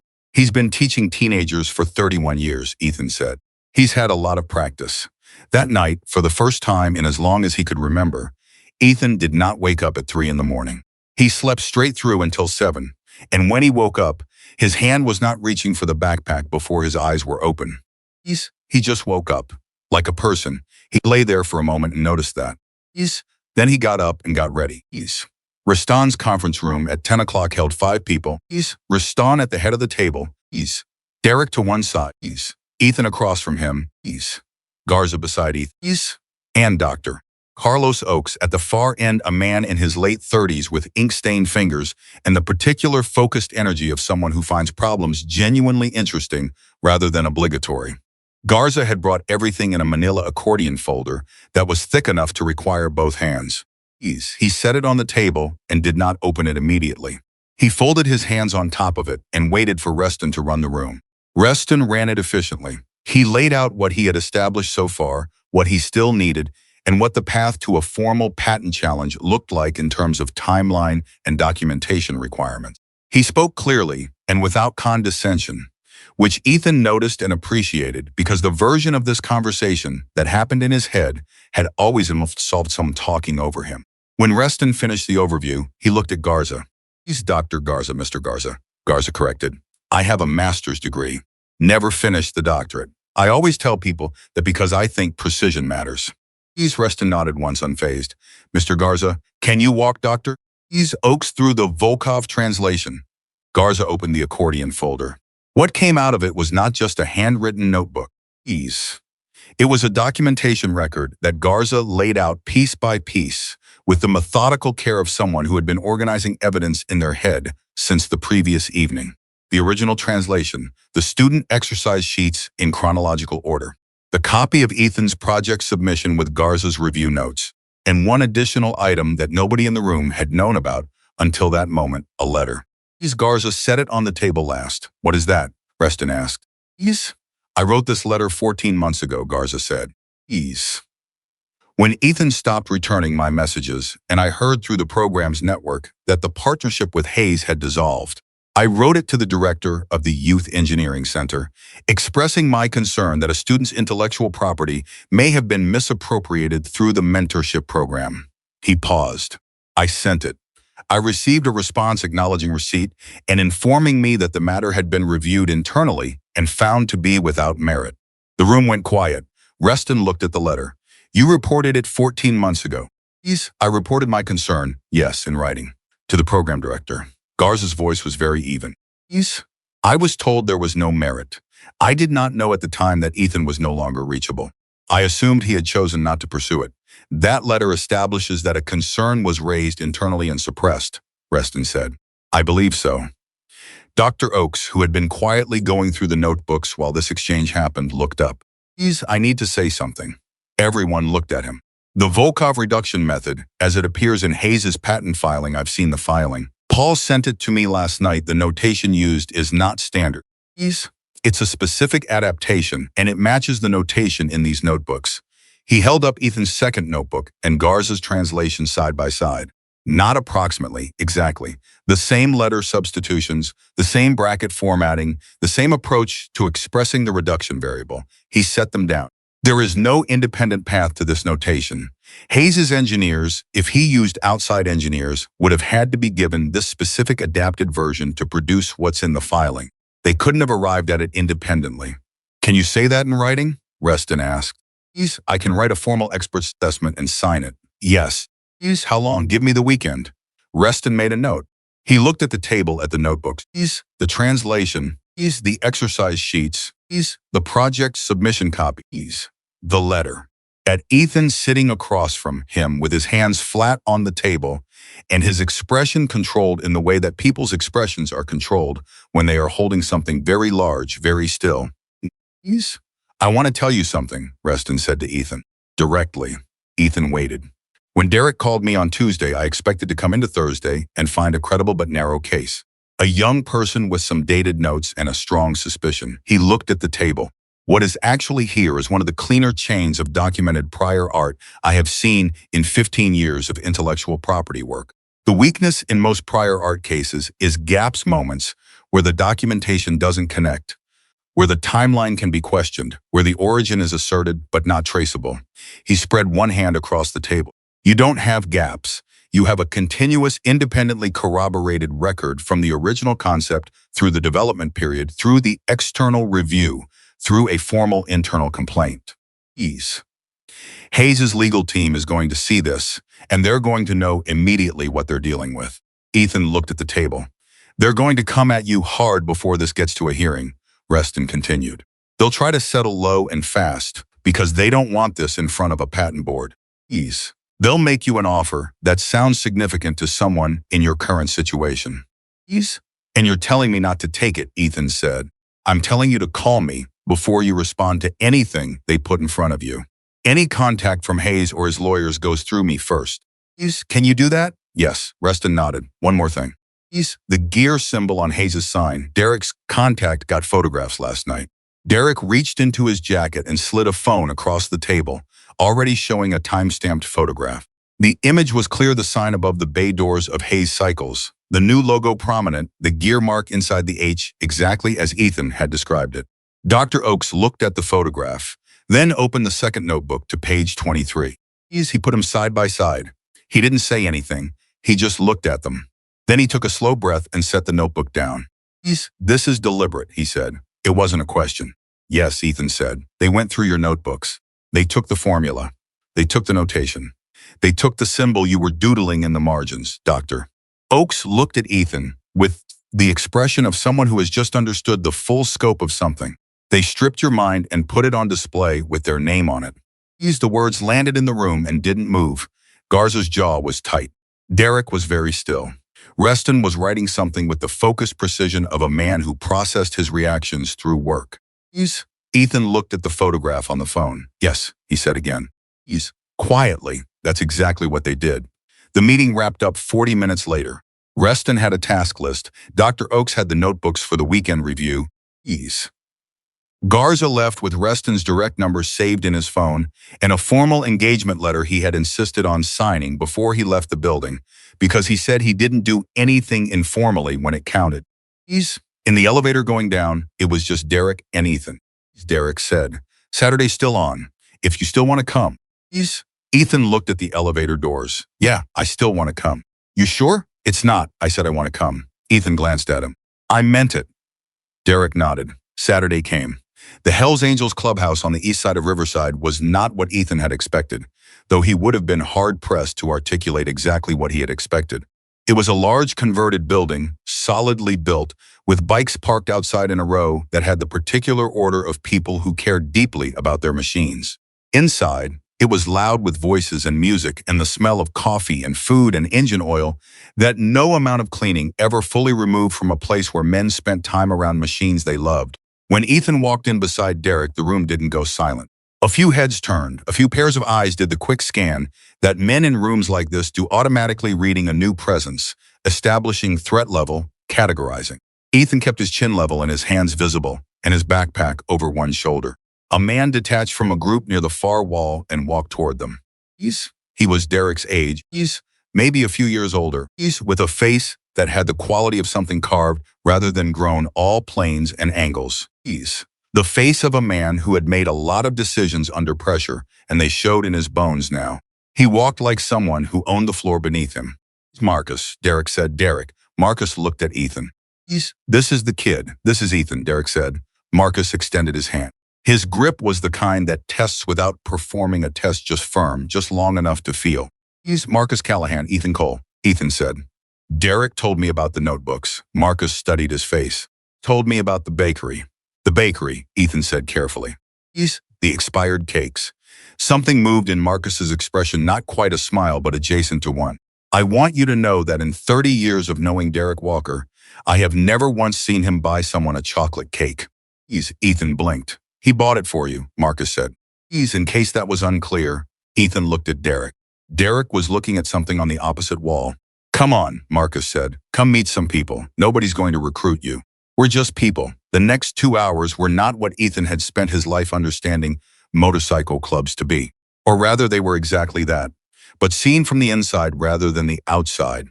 And the inside of any group of people is always more complicated and more human than the outside suggests. He met a man named Roy who was Derek's actual brother, not road brother, biological brother, a mechanic who had the same gray-bearded solidity as Derek, but with a warmer, immediate manner, the kind of man who had probably always been the one people called first when something broke. Roy shook his hand and then immediately said, "Derek says you're an engineer." "I want to talk to you about my transmission, Roy," Derek said. "What?" "The kid knows engines. He's not here to fix your transmission." "I'm just saying, Roy." Roy put his hands up in surrender but caught Ethan's eye with an expression that said this conversation wasn't over. He met a man called Priest, a name that had apparently been given ironically decades ago and had long since become simply his name, who was in his 60s and had a shelf of books in the corner of the room that looked more like a personal library than anything. When Priest learned Ethan had been in the youth engineering program, he asked which engineering concepts had interested him beyond the engine design, and they ended up talking for 20 minutes about material science and load-bearing systems. He met a woman named Carmen, Marcus's wife, who ran a small nonprofit for youth in the Riverside area, and who, when she heard about the bakery and the notebooks and the story in brief, looked at him with the direct, assessing gaze of someone who had spent years figuring out which young people needed what. "What do you need right now?" she asked him. Not what had happened. Not what was coming. Right now. Ethan thought about it. "A mailing address," he said, "for the legal process." "I don't have one." Carmen pulled out her phone without hesitation. "Write down this address. It's the nonprofit office. I'll make sure any mail for you is signed for and held." Ethan wrote it down. "What else?" she said. That's actually the most pressing thing." "Technical school? Are you enrolled anywhere?" "Not currently. I know the director at Riverside City College's engineering technology program. He owes me a favor." She said it without drama, the way a person states a practical fact. "If you're interested, I can make a call." Ethan stared at her. "You don't know me. I know Derek vouched for you." And I know you're 20 years old with notebooks full of work that a grown man with lawyers thought was worth stealing. She looked at him steadily. That's enough for a phone call. Ethan was quiet for a moment. I'm interested, he said. Good. She put her phone away. Tell me something. The man who stole your design, Hayes, was he the first person to ever tell you your work was exceptional? Ethan thought about it. Stanton was. Hayes confirmed it. And before them, Mr. Garza, my engineering teacher. And you believed Garza? Yes. But I thought he was maybe generous. Because he was a teacher. Carmen tilted her head slightly.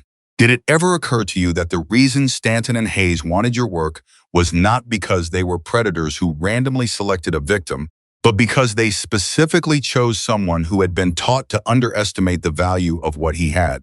Ethan went still. People like Hayes don't steal from people who know their own worth, Carmen said. They steal from people who know they have something, but have been conditioned to believe they don't quite deserve it yet, who are grateful for the partnership, who don't want to seem difficult. She paused. Does that sound familiar? The noise of the room around them continued. Somewhere near the door, Roy was loudly arguing with someone about carburetor specifications. Ethan looked at Carmen. Yes, he said. That sounds familiar. Something to think about when this is over, she said. Not while it's happening, just afterward.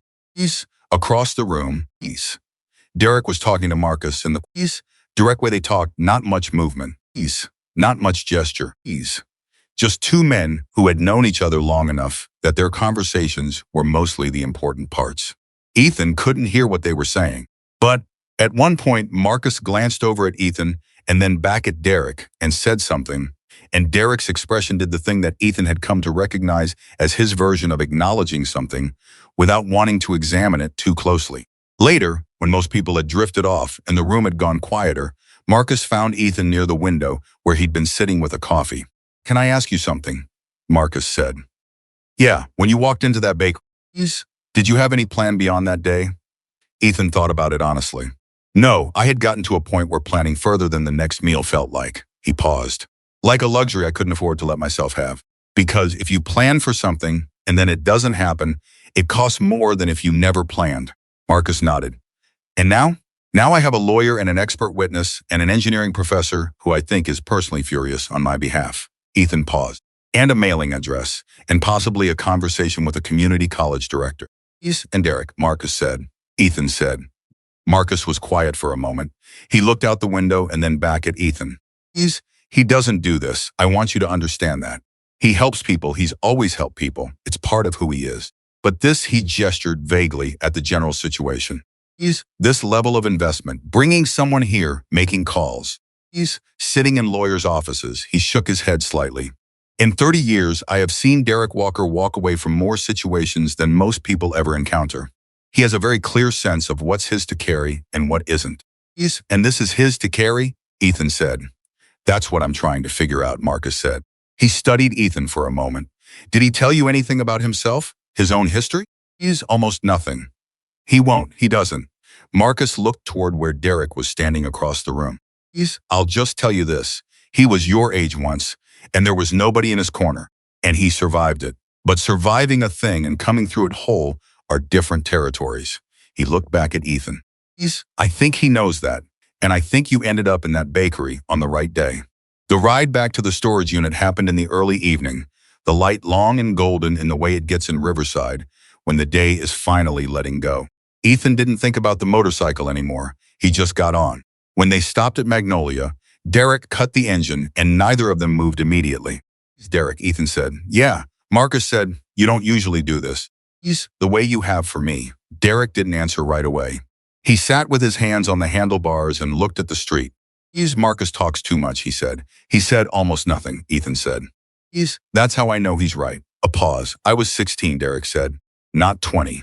I didn't have notebooks. I didn't have a design or a teacher who believed in me or a lawyer or any of what you have. He stopped. His voice was even, the way it always was, but underneath the evenness, there was something old. I had nothing, and nobody looked twice, and I figured out how to build something out of that, and I don't regret the life I've built. But I also know what it costs. I know what it takes out of you to build from nothing alone. He turned and looked at Ethan directly. You have things worth fighting for. You have a record of who you are. You have a teacher, and a lawyer in a case. You have more than I had at twice your difficulty. His jaw was set. I'm not going to sit across a bakery, a kid with all of that, and do nothing. Ethan looked at him for a long time. You said somebody should have protected you when you were my age, Ethan said. Back in the diner, when I asked why you were doing this.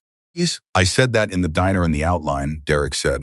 Yes, I haven't said it to you directly. You just did, Ethan said quietly. Derek was quiet for a moment. Then yeah, I guess I did. The following Monday, Reston called at 8 in the morning. Yes, Ethan was at the storage unit, he answered on the second ring. Hayes's lawyers contacted me this morning, Reston said. His voice was very controlled and very precise, which Ethan had learned meant he was managing something significant. They want to meet. They're proposing a settlement conversation. Ethan's hand tightened on the phone. How did they know to contact you? Because I filed a formal challenge notification with the patent office on Friday afternoon after Dr. Oakes completed his initial review and gave me enough to move on. Reston paused. Hayes knows this is coming. His lawyers read the challenge, and they called me this morning. They moved fast, yes, which tells you something about how they're reading their position. Reston's voice stayed level. They want to meet Thursday. They will come in with a number. The number will be designed to sound large to someone in your situation, and it won't be what it's actually worth, Ethan said. It will not be close to what it's actually worth, no. But I want you to be prepared for the meeting, because they're going to try something other than just a number. Yes. What? They may try to reframe the narrative, suggest the design was collaborative. Yes. That Stanton's mentorship was a material contribution to the work. Yes. That Hayes's modifications constitute original development. Reston paused again. They'll try to make you feel like the thing you built isn't entirely yours. The line was quiet for a moment. They've already tried that, Ethan said. Yes. That's how they got it in the first place. I know. I want you to remember that when you're sitting across from them. Reston's voice shifted almost imperceptibly, still professional, but with an edge of something more direct underneath it. You were 20 years old and you built something that a grown man with lawyers and resources decided was worth stealing. Yes. The design was yours, the concept was yours, the 2 years of development were yours, the notation was yours, the symbol was yours. He paused. Nothing they say Thursday changes what is in those notebooks. Ethan stood in the storage unit with the phone to his ear and looked at the cot and the space heater and the backpack hanging on a hook he'd put in the wall, because the floor had started to feel wrong to him, like a body remembering what it was before the parking garage. Yes, I know, Ethan said. Good. I'll need you here by 9 on Thursday. Yes, Derek too, if he's willing to come. He'll come. Yes, one more thing. Reston's voice shifted again, briefly. Dr. Oakes finished his formal assessment last night. He sent it at 2 in the morning, which I take as a sign that he found it sufficiently interesting to lose sleep over. A pause that was very nearly a smile. His conclusion is unambiguous. There is no independent path to the notation and formula combination in Hayes's filing.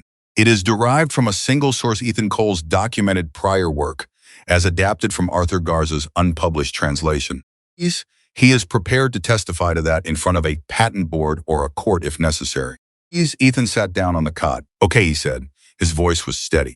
Okay, we're in a good position, Ethan. I want you to walk into Thursday knowing that. They hung up. Ethan sat on the cot, in the quiet of the storage unit, the city outside muffled and distant, and he held the phone in both hands and looked at it. He thought about Thursday. He thought about a room with Hayes's lawyers and the particular kind of pressure that would be applied, the professional, calibrated pressure of people who did this for a living, who knew how to make a 20-year-old kid feel small in a conference room. He thought about walking into that room, and then he thought about something else.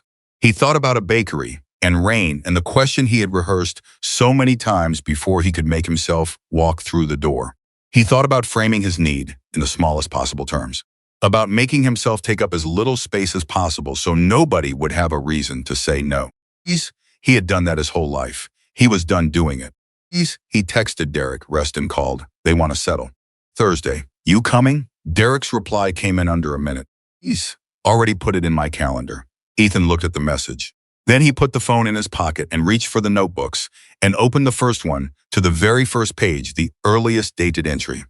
The first time the idea had come to him, written in the careful, neat hand of a 17-year-old who was still discovering what he could do. He read it from the beginning, all of it, all 3 notebooks.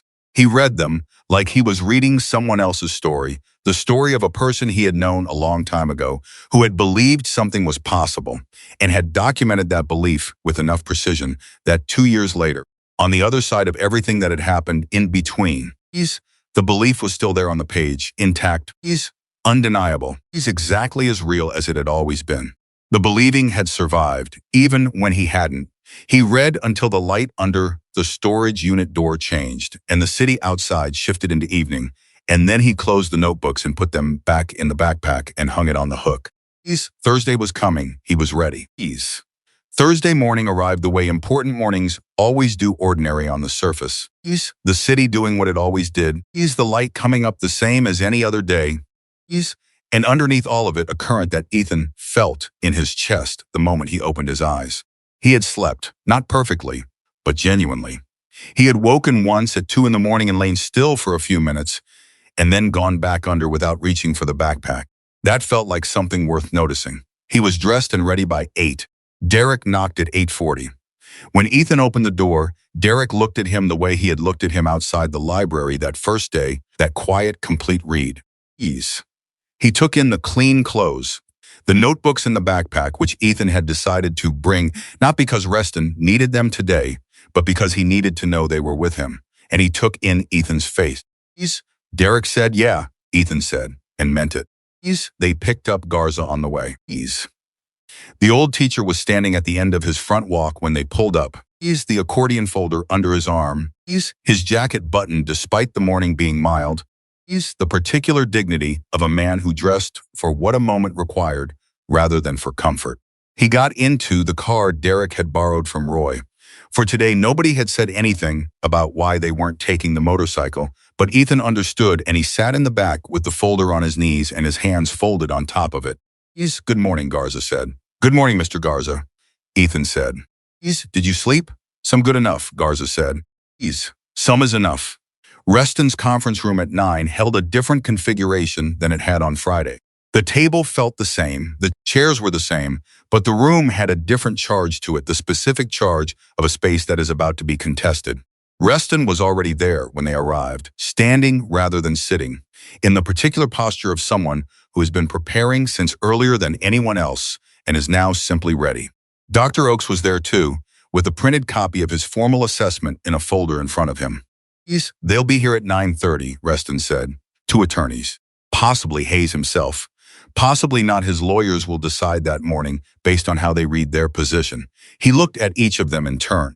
"Here is what I need from all of you. Ethan, you don't speak unless I ask you to or unless they address you directly. When they address you, you answer directly and briefly. No elaboration unless I nod. Do you understand?" "Yes." "Mr. Garza, same. You're here as a witness and as a material party, but today is not a testimony session. Today is a negotiation. I will tell you when to speak." Garza nodded once. Derek Reston held his gaze for a moment. I'm here as someone who is going to sit in that chair and not say a word," Derek said. "Unless something requires me to." Reston looked at him. "Nothing will require you to. Then we're fine," Derek said.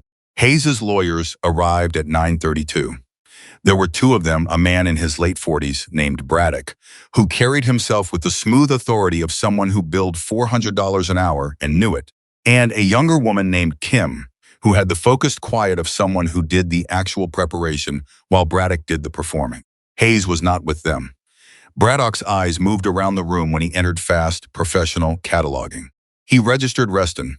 Dr. Oakes, Garza, Ethan.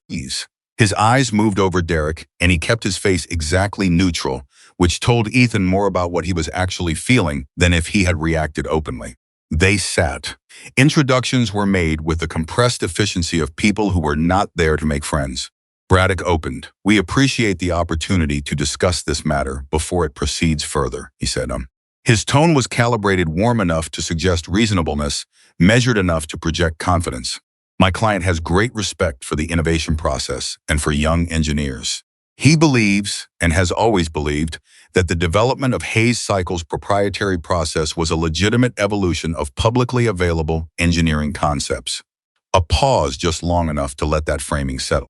That said, he recognizes that the prior development record has some overlapping elements that could create confusion in a formal proceeding, and he's prepared to make a significant gesture of good faith. Reston's expression did not move at all. Let's hear the gesture. Braddock named a number. It was not a small number in the abstract. It was the kind of number that a 20-year-old who had spent 7 months sleeping in a parking garage would find physically difficult to sit still in the presence of. Ethan sat very still. He thought about what Reston had told him. They will come in with a number designed to sound large to someone in your situation. Ease. He thought about what Carmen had said. They steal from people who know they have something but have been conditioned to believe they don't quite deserve it yet. Ease.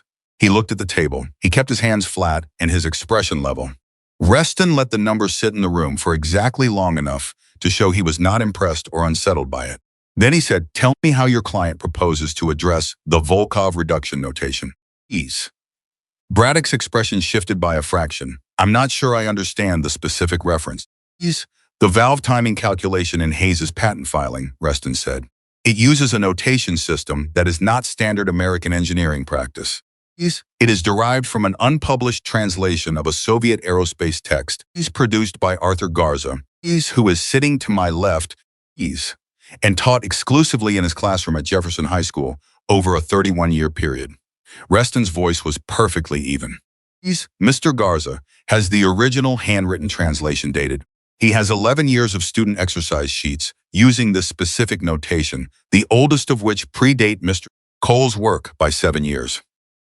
And he has Dr. Oakes's formal assessment, which concludes that there is no independent path to this notation combination, that its presence in your client's patent filing indicates direct derivation from Mr. Cole's documented work, which was in turn derived from Mr. Garza's unpublished materials." The room was very quiet. Kim, the junior attorney, made a small note on her pad.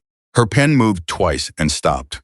Braddock said, "The engineering team that worked on the patent development had access to a range of..." "The gear mark," Reston said.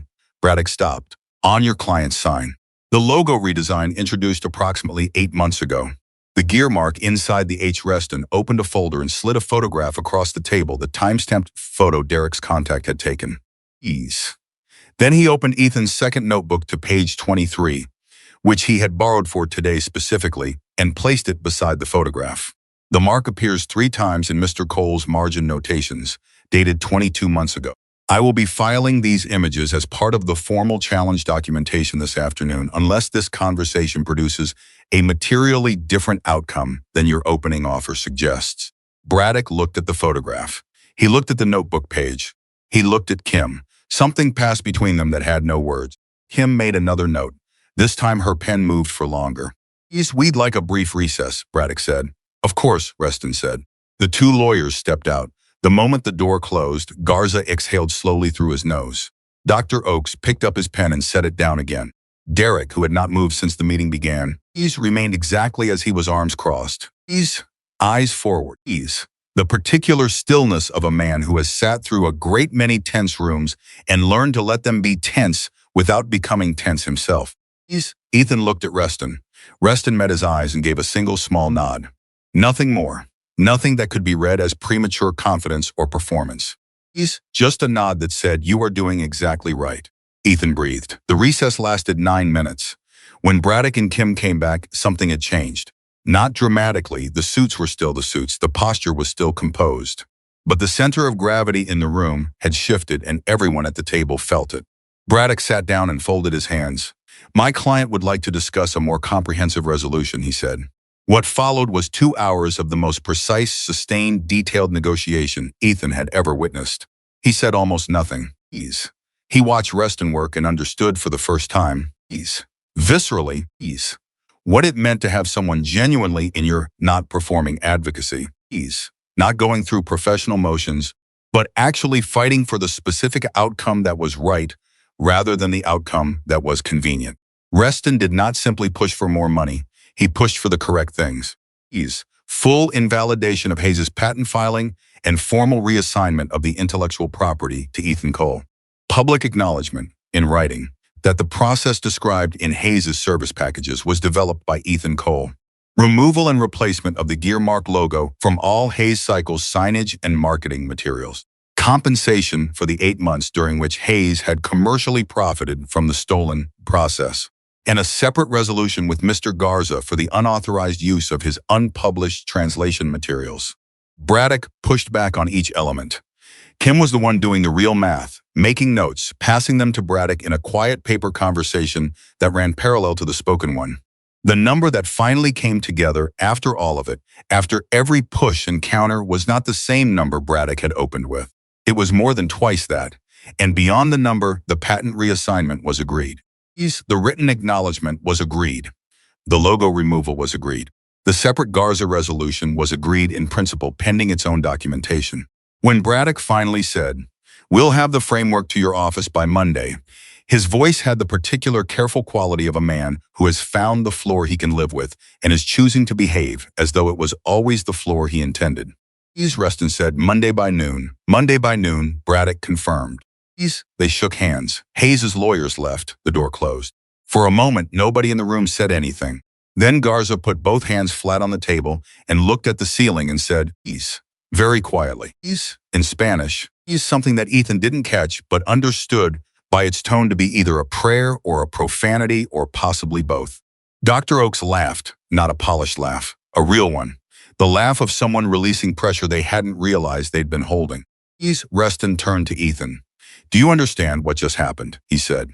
Ethan looked at him. They folded. They folded because they had no choice.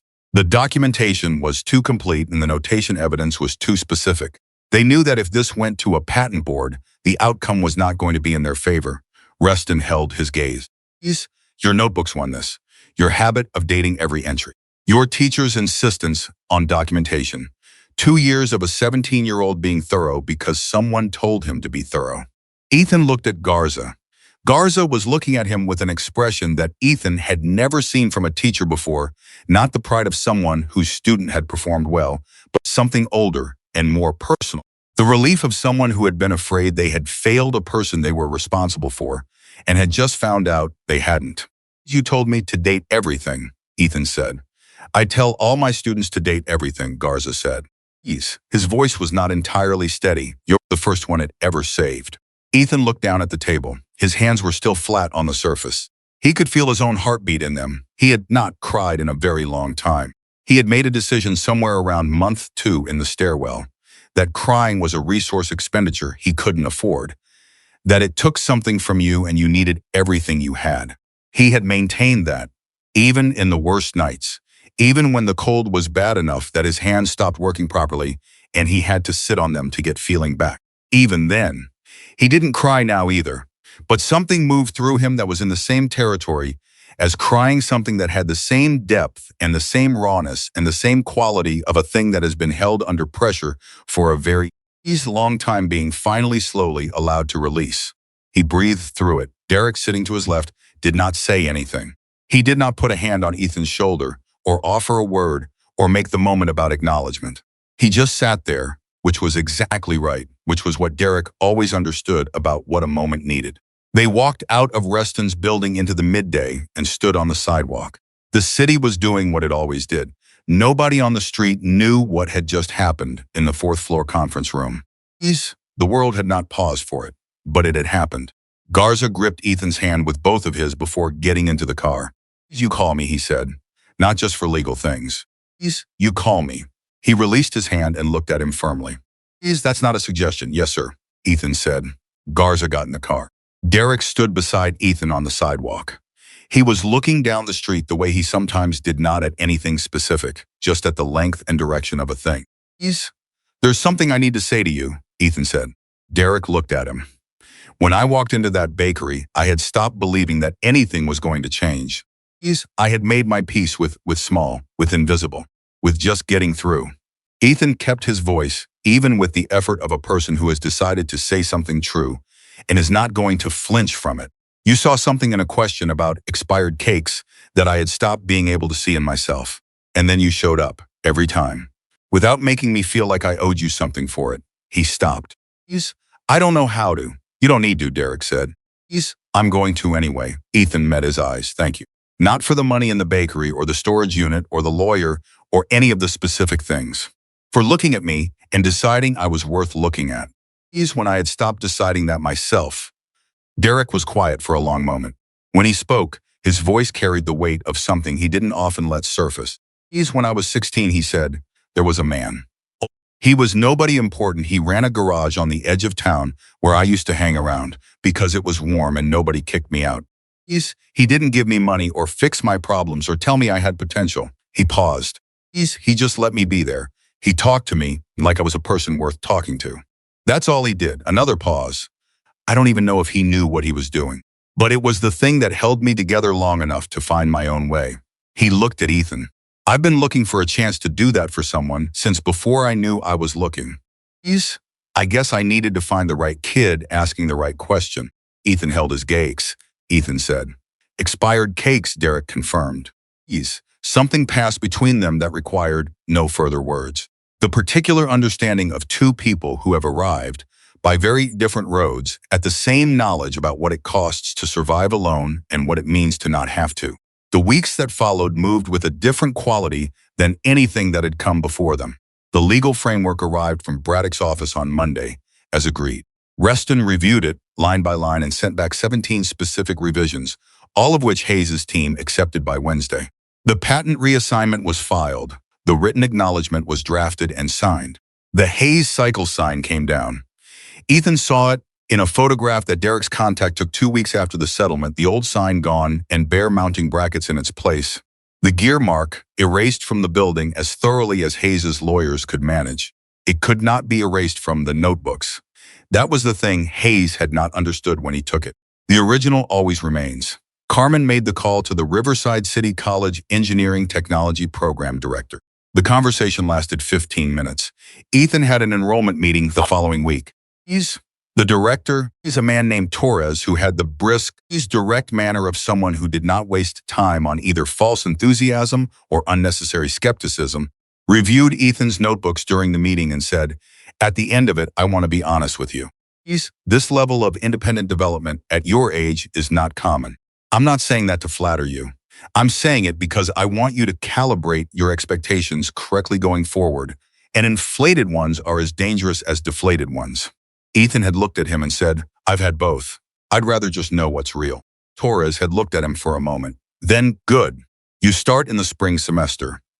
The mailing address at Carmen's nonprofit received the first check from the Hayes settlement 3 weeks after the framework was signed.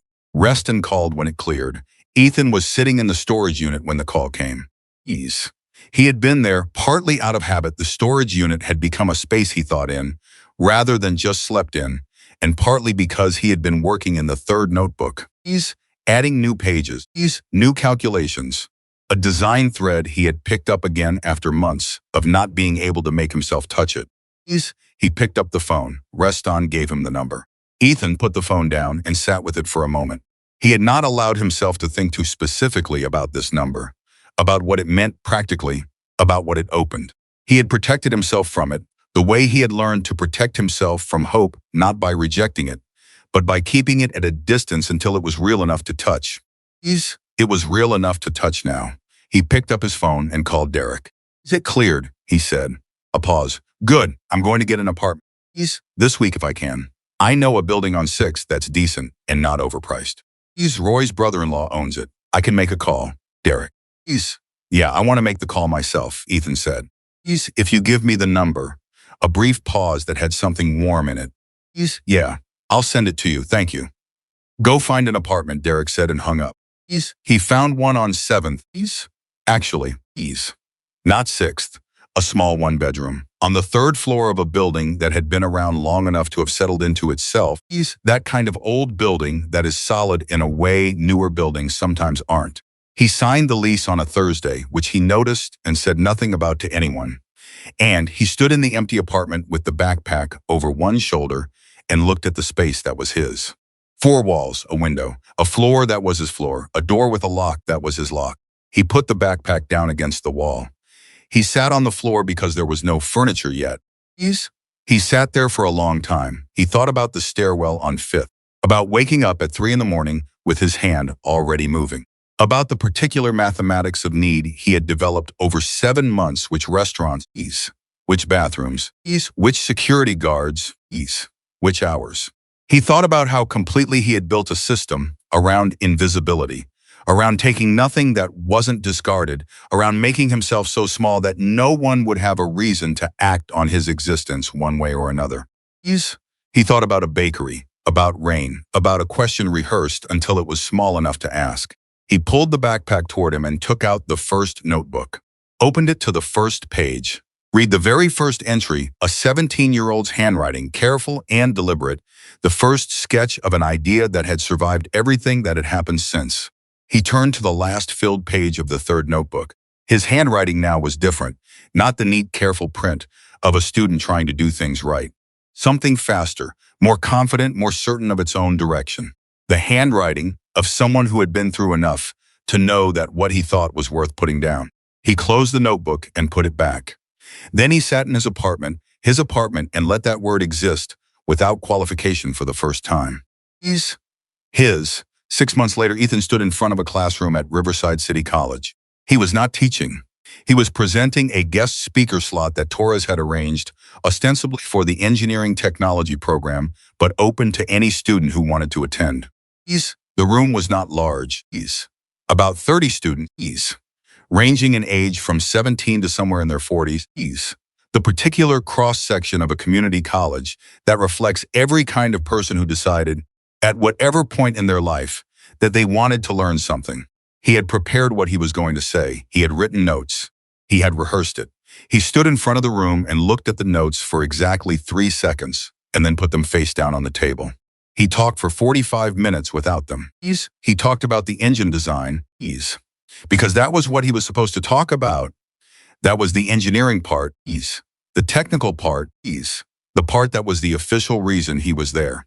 He talked about the Volkov reduction method and how an unconventional approach from a 60-year-old Soviet text had solved a problem that contemporary methodology had struggled with. He talked about the patent process and how documentation worked and why dating your work mattered. And then, because the room was the kind of room where it felt true and necessary, he talked about the rest of it. Not in detail, not in the way that made it a performance or a confession. Just honestly, he had been homeless at 20. He had spent 7 months invisible. He had carried something worth fighting for in a backpack under his head every night. He had almost let it go, not because he stopped believing in it, but because believing alone in a parking garage stairwell is not the same as being able to act on what you believe. He had needed someone to look at him. He told them, find the people who will look at you. Not who will fix everything or solve everything or carry it for you. Just look at you. The people who look at you when you are invisible are the rarest and most important people in any life. The room was quiet when he finished. A girl in the second row, 17, maybe 18, with the particular held-together quality of someone managing something difficult, raised her hand. What if you don't have anybody like that? She said. Ethan looked at her. Then you keep going until you find them, he said. Because they exist. And sometimes they find you first. And sometimes, he paused. Sometimes they're sitting in a bakery booth when you walk through the door, asking for something nobody else wants. The girl held his gaze for a moment. He didn't look away. After the session, walking back to his car, he called Derek. I did the presentation, he said. How'd it go? There was a girl in the second row. She asked what you do if you don't have anyone in your corner. A pause. What'd you tell her? I told her the truth. Ethan unlocked his car, a used Honda with 112,000 miles on it, which he had bought 2 months ago, and which represented to him something specific and unglamorous and completely real. I told her they exist. You just have to be still long enough for them to find you. Derek was quiet for a moment. That's good, he said. That's right. I learned it from someone, Ethan said. 2 weeks after that, on a Tuesday morning, because it was always Tuesday mornings, Ethan walked into Rosewood Bakery.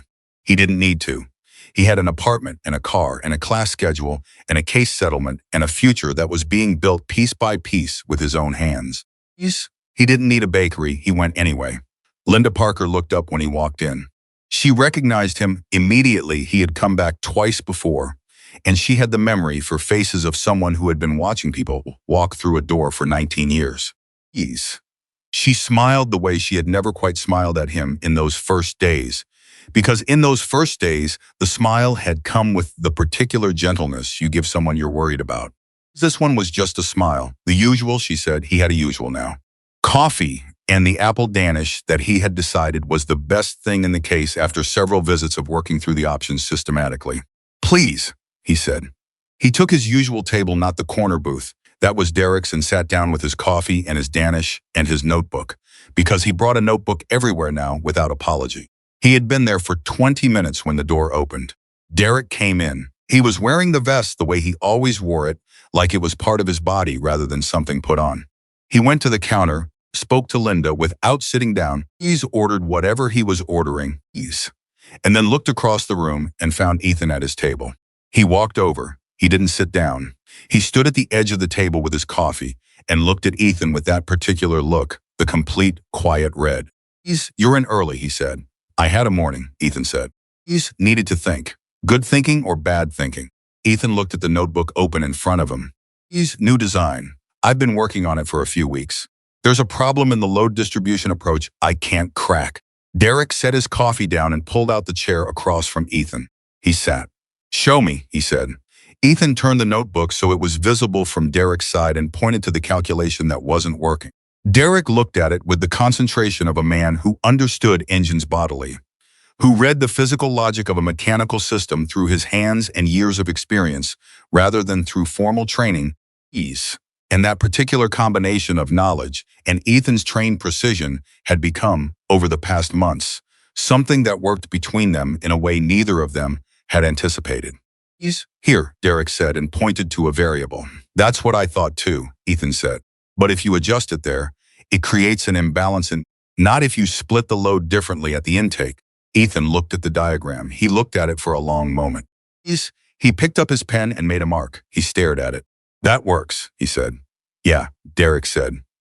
Ethan leaned back in his chair and looked at the ceiling briefly, with the expression of someone whose brain had just released a tension it had been holding for 3 weeks. Then he looked back at Derek. "How do you do that? You don't have the formal..." "I've had my hands in more engines than I can count," Derek said. "Some things you know because you know. Same way you knew that formula notation was wrong when you saw it in Hayes's filing." Ethan looked at him. "Same thing," Derek said. "Different roads." Linda brought Derek's order over coffee and the same slice of chocolate cake he always ordered and set it down without interrupting, the way she had learned to read the tenor of this particular table over the months. They sat together in the bakery. The city moved outside. People came and went through the door, regulars and strangers, the full ordinary breadth of a Tuesday morning in Riverside, California. Nobody in the bakery knew what had happened in this room 14 months ago. Nobody knew what a single question, quiet, rehearsed, carefully small, had set in motion. Linda knew. She knew the way people who work in rooms where things happen accumulate the knowledge of those things, not as dramatic stories, but as the simple record of before and after. She had watched a boy ask for what nobody else wanted. She had watched a man stand up. She had watched over 14 months of Tuesdays and Thursdays. The particular kind of story that doesn't announce itself, but reveals itself slowly. In the accumulation of small, consistent things. She brought more coffee without being asked. Neither of them acknowledged it. They sat with their notebooks and their coffee in the bakery that smelled of warm bread and something permanent, and outside the city did what it always did, and inside the two of them, it did what they had become, a transaction, and not a debt, not a performance of gratitude or generosity, but something simpler and more durable than any of those things. Two people at a table, each one the reason the other was still in the room. That was the story. Not the settlement. Not the patent. Not the design that was finally, formally, completely Ethan Cole's. Not the apartment on 7th Street or the Honda with 112,000 miles or the classroom at Riverside City College or the girl in the second row who needed to hear that someone like her could be found. All of those things were real. All of those things mattered. But the story was a Tuesday morning in a bakery. It was a man who had been invisible once recognizing a boy who was invisible now. It was a question asked in the smallest possible terms and an answer that refused to be small. It was two people who had every reason not to trust each other, choosing one careful decision at a time to trust anyway. It was what happens when someone looks at you and decides you are worth looking at the exact moment you have forgotten how to look at yourself. That was the whole of it. That was everything. And it began as the most important things so often do, with a boy standing in a doorway, soaking wet, asking for something nobody else wanted, and a man in a corner booth who was already paying attention.